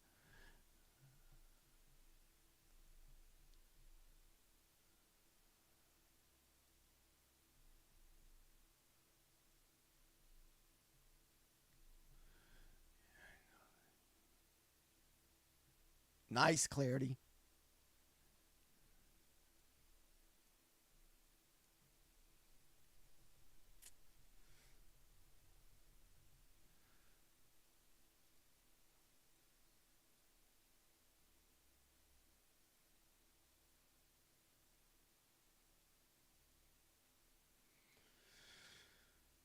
I'm waiting on the 5 minute to close here. I want to see the 5 minute close above the 60. Then maybe you can get a really cheap trade here. If it can print right above the 60, maybe wick into the 60 to find a little support. Then maybe we still got these equal highs up here. We got the 21 EMA way back up here. You know, look for 10 points and maybe your runner can get up to those equal highs sitting at 24.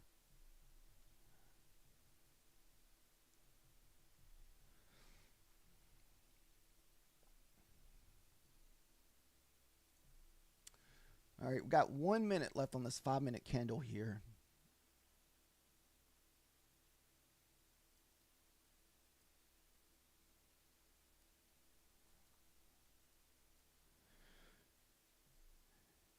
And the 50% of this candle right now is sitting at the 60, so that'd be a nice little target if it can pull back bounce off that 60s. So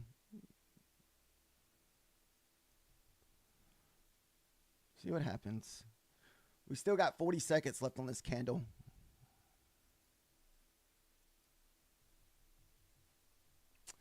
The 9 EMA is sitting at 90. So I definitely feel like we'll hit the 9 EMA at the 90, but you might get some resistance here at the 90.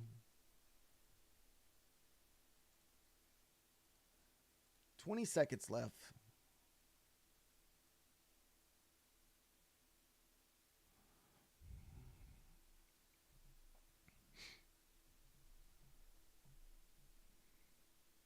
Ten seconds left.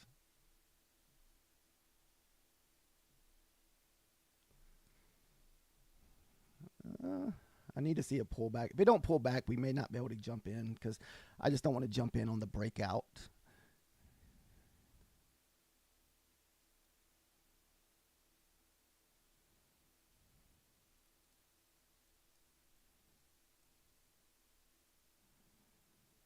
That's a 38% pullback.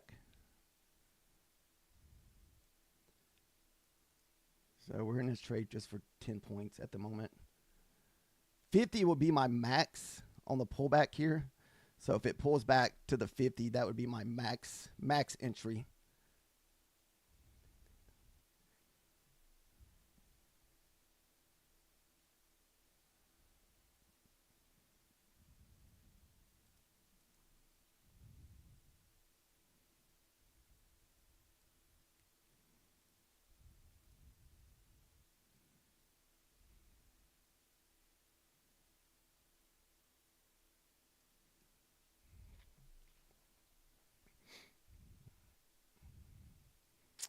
Beautiful. Come on.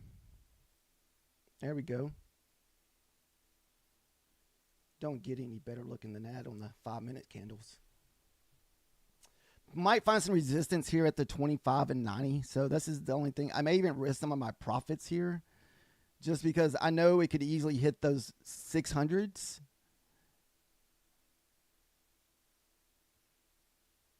And pull all the way back to the 75. But man, this thing looks like it's moving. It wants those equal highs up there at 624, guys.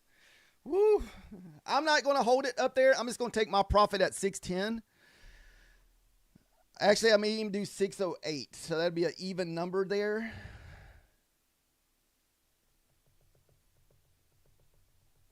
Come on. Look at this boner candle. Keep it a trucking. We just need to... I'm just scared about the 600. The 600 could give us a pullback all the way to that 575 because I know how the 600 works. It loves pulling back to those whole numbers.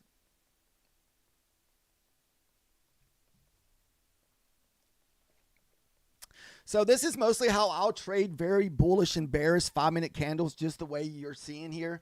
So we get this big bullish candle. I pull fib on it. I got my fib ready, and I'm looking for a wick for a pullback to 38 to 50%. Most of the time, if it gets below the 50 a little bit, I'm okay with.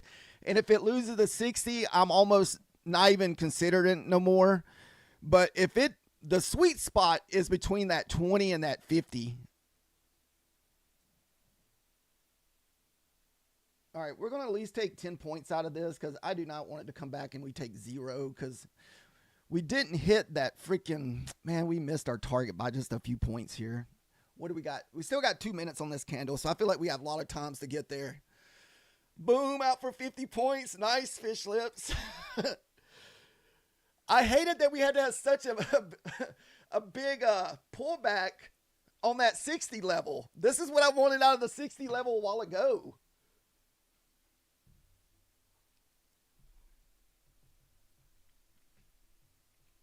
This was a very, very clean 5-minute trade. It doesn't get any nicer than that. Nice.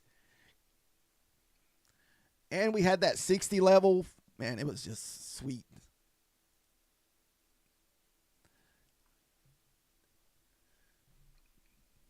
I wasn't going to be greedy.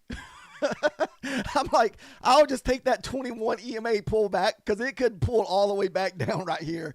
This could just be a big old... just a big old pullback right here if it can't get above these equal highs. So we got all these wicks right here. So you got a lot of wick action to hit. But you do got these equal highs sitting at 24. But I'm going to try to push one micro for extra 10 points. No, I wouldn't. My long was down here by the 60 levels. That was the level to short off of, that 60.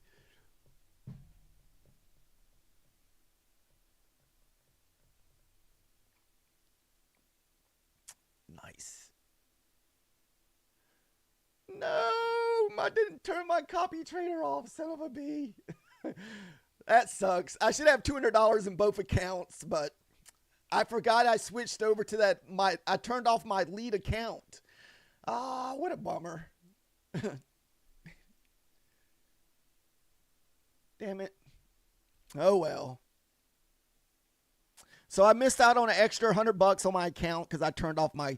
I forgot a while ago whenever my stuff was frozen, and I was stuck in one of my trades, so I switched over to my Apex account and had to turn it off. And I don't know if it's because of the copy trader causing it to get stuck or what, but I turned off the lead accounts. So, or I didn't have the lead account in the right, so it messed it up. Oh well.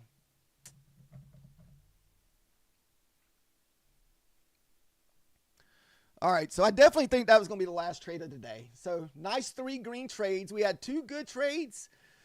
Or is that 4? No, yeah, 4 trades. So we had 4 trades. We had 2 good trades and 2 little 10-point break-even type trades.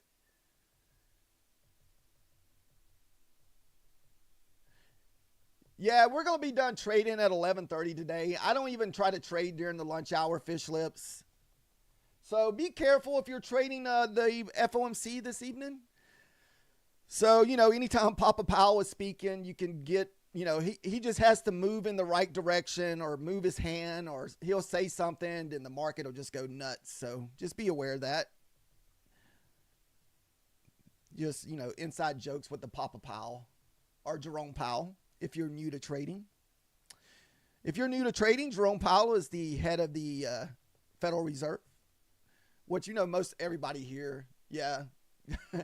Outer recommends that the FOMC is a gambling for evals for anybody that wants to try to maybe get some cheap eval pass. I'm not sure how much the FOMC move is. I don't think it's anything like earnings news, like if it was like Nvidia earnings or Apple earnings or Tesla earnings or what else? Non-farm payroll earnings or, non-farm payroll days usually get those big moves. There are certain days that will give you like those like 1 to 200 point moves off the rip. Nice on the 406 points today, fish lips. I'm so glad that 60 worked out, man. It's like I waited for that 60 level all day because that's where I wanted to take the long. And unfortunately, we had a deeper pullback, but see, we were able to get out of that 60 for basically no loss. We waited for the pullback to get done with this, then we waited for the printed candle back above it. So that's how this entry was here. I basically pulled fib on this 5-minute candle, and I'm looking for a 20 to 40% pullback. And as you can see, look where it hit. It pretty much hit on the 38%, just like literally just right to the tick. And I knew once that hit, that's where I put my stop loss too, guys. And this way you can keep a small stop loss and your risk reward can just be way off. Like you can just, yeah. Yeah, you think we could have caught 100 points on this one? I think so. We could be running back to the highs. If we get back through those 40s after running those lows, it's like, man, we could run these London highs over again. But like I said, I've already missed my entry. There's just no way I'm jumping back in this. But kudos for anybody that stayed in this. So look, there's those equal 5-minute highs. We just ran those equal highs. So the equal highs would have hit. But I wasn't going to be greedy for that last 10 points.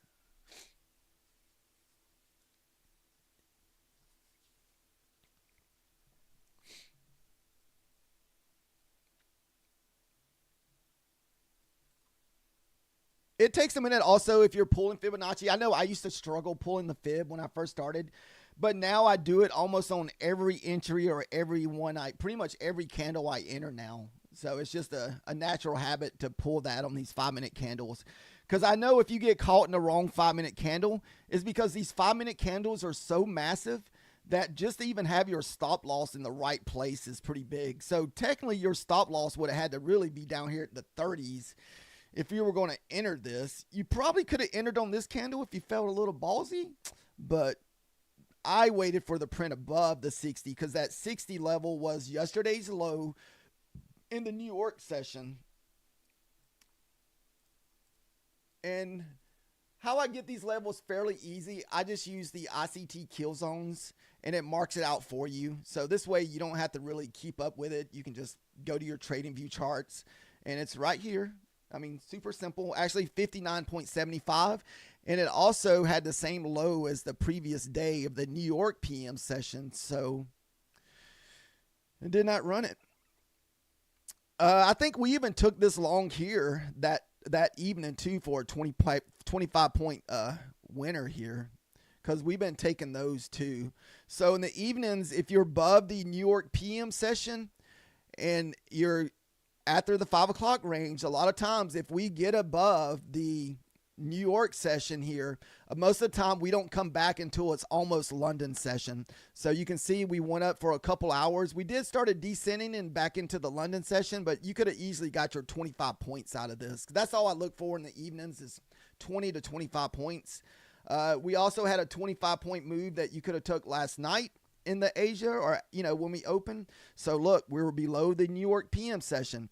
It did pull back into it about 10 points. But after that, it was just a straight dump fest of 40 points, which is good. 40 points in the PM session, if you can take half of that, 20 points, is usually what I'm looking for is 20 points. So here's another one. This one got long in the Asia market, so we finally got above the New York PM session. You can almost, I've gone back and looked at almost a whole year of this, and it's like it never fails. Like it always pays. So if you're looking at wanting to trade a slow market, if you can sit there and just put the trade on, walk away, either take your 20 points or don't take your 20 points, or lose 20 points or win 20 points is basically what I did the other day. Just put your trade on and just walk away, because it could take a whole hour or two to even pan out because it's so choppy and slow moving. But as you can see, you would have got long right above the 60s. I think I was long because I think I remember trading this day too. I think I was long about 63, and it pretty much just grinded higher all night till we got into the London session before we started descending. Once again, here we go again, 5 p.m. I mean, literally this shit happens over and over every single night. No, I take that back. It doesn't happen every night, but you at least get 2 or 3 of these a week sometimes, where you'll just get this same setup over and over. Once you're out of the PM high, just take you along and use the previous low or your previous candle, whatever you feel like risking, and look for 20 to 25 points. The one thing I have noticed is whenever the Asia market has stuck inside of the PM session from the previous day, it's chop fest. Like it's just basically wave type action. So that's one thing I have noticed. Let's see. This one you broke out in the Asia market. So you would have broke out around the 50s. It pushed up. So you'd have been struggling to get your 20 points there because you actually would have been targeting the PM high. But a lot of times you don't have the PM high. A lot of times this is usually the high sometimes. But every now and then you'll get some highs that you can check. You would have to sit through some drawdown, but you would at least got your 20 points. Like that's what I look for is 20 to 25 points.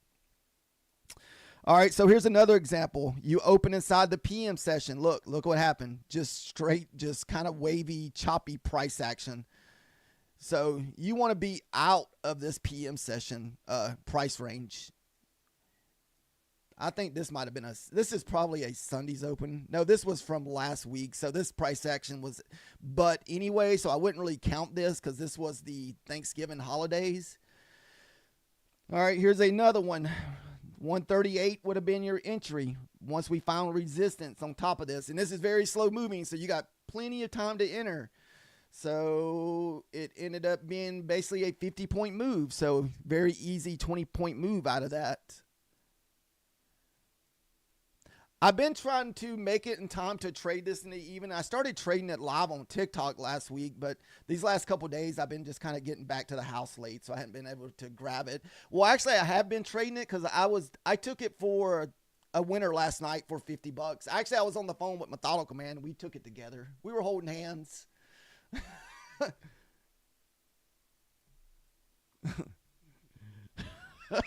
Or maybe I was holding Methodical Man's hand. I don't know which one it was.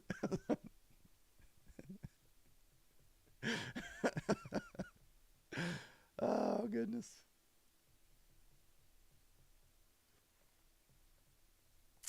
All right, guys, we got about less than 5 minutes to go, and we're gonna, like I said, call it today.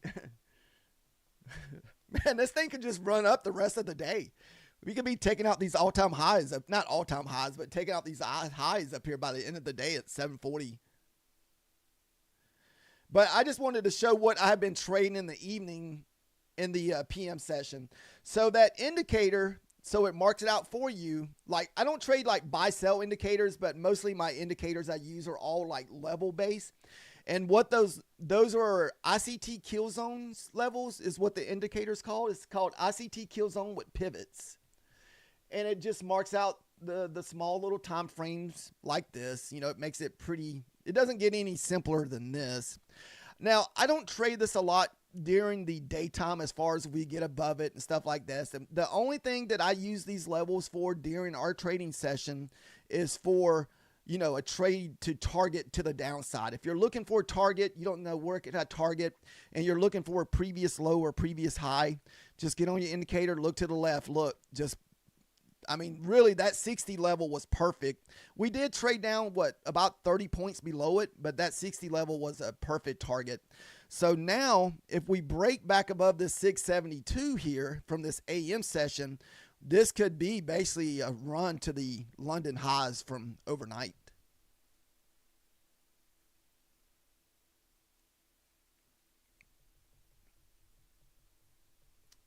Yeah, it's back pretty much to the 15-minute range again.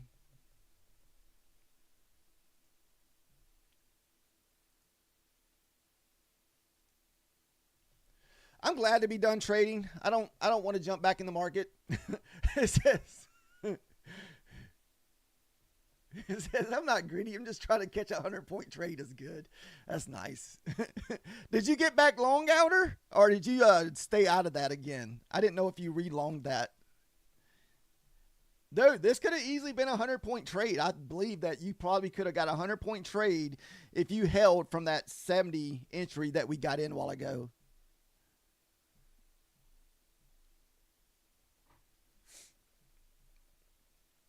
I'm with you. I wasn't going to stay in it for 100 points. Today's price action, I think you're just lucky enough to get nice little winners. I think when we have this price action, just be lucky to get 20 and 30 points and move on.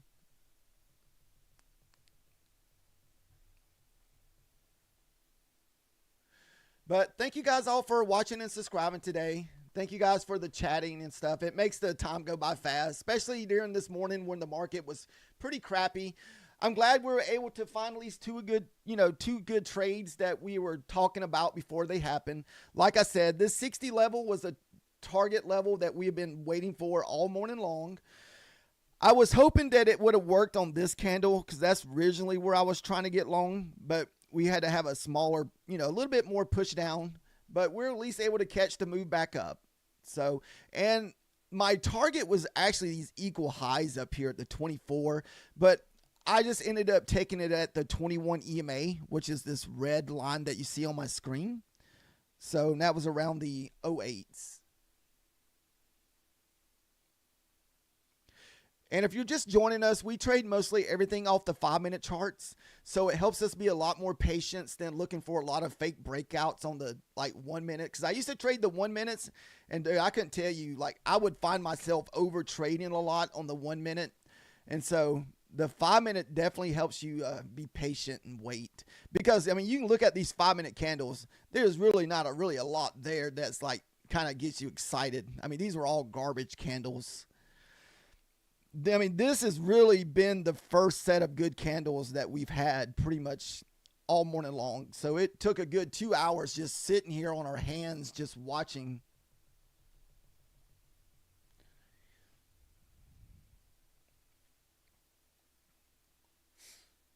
All right, guys. Well, hopefully I'm surprised my TikTok didn't close down because I forgot to do that little puzzle thing. So, guys, be careful if you're going to be trading the rest of the day. Like I said, we still have Papa Powell come on at 2 o'clock today. So if you are trading during that time, protect your profits in case we get some kind of crazy price action or a big boner candle to the upside or downside. So I think the interest rate decision is supposed to be like a quarter point basis. And I don't think nobody's going to be surprised by anything. So I don't think you'll get too much of a crazy movement, but I'd imagine you get some. 1 minute is an entry. Try the 15 seconds. Heck no. I've tried that with you fish lips, and I just have not had no luck trying to trade those second charts. And I think I tried that one time with Methodical Man on the 10 seconds just to try it. And I just don't do good on those second charts. I mean, that's just a little too much. The minutes I got comfortable with, but the minutes were just, like I said, I'd find myself over trading the 1 minute charts. The 5 minutes has really helped me the most to be patient. So like lately, 2 to 3 trades a day have been pretty much my max lately, trading the 5 minute charts. So just be patient and wait on that 1 to 2 good trades. So like today was basically 2 break-even trades with 10-point winners, and then we had the 2 breakout trades. So all right, guys. Thank you guys for watching.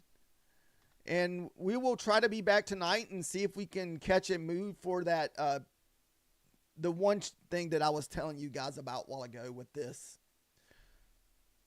If you want to look into trading the Asia market, this is the easiest way that I have found to trade the Asia market, because I actually am not very good at trading this time of the night. I just started doing this consistently last week, and I think we've taken like 5 straight days of winning trades, but they're small trades. They're only for like $50. So you're not really making a lot of money, because I don't want to get in a deep hole in the Asia market. And there's no way of really getting that back if you get over leveraged or you get down a lot, because there is no full porting in the Asia market unless you're full porting to hold an hour. So you don't want to be stuck in that. So it's just better to keep it small. This is the way I look at it. So $50 a day for a month is $1,000 a month. And so even if you lose 25% of those, that's $750. And that's like almost a payout with a 25K in 2 months. And you got to look at, if you're copy trading, you can have, multiple accounts, just copy trade a couple accounts. Or you can be crazy like Methodical Man over there and copy trade 35 accounts. I think that's what he's doing. So what's that? 35 times 50 or 35 times 50. What is that? Like $750? I don't know. For some reason I can't do that math in my head at the moment. Yeah, well, no, $1,700. I'm sorry, $1,750. So yeah. All right. Thank you guys. Thank you guys for the likes and subscribe.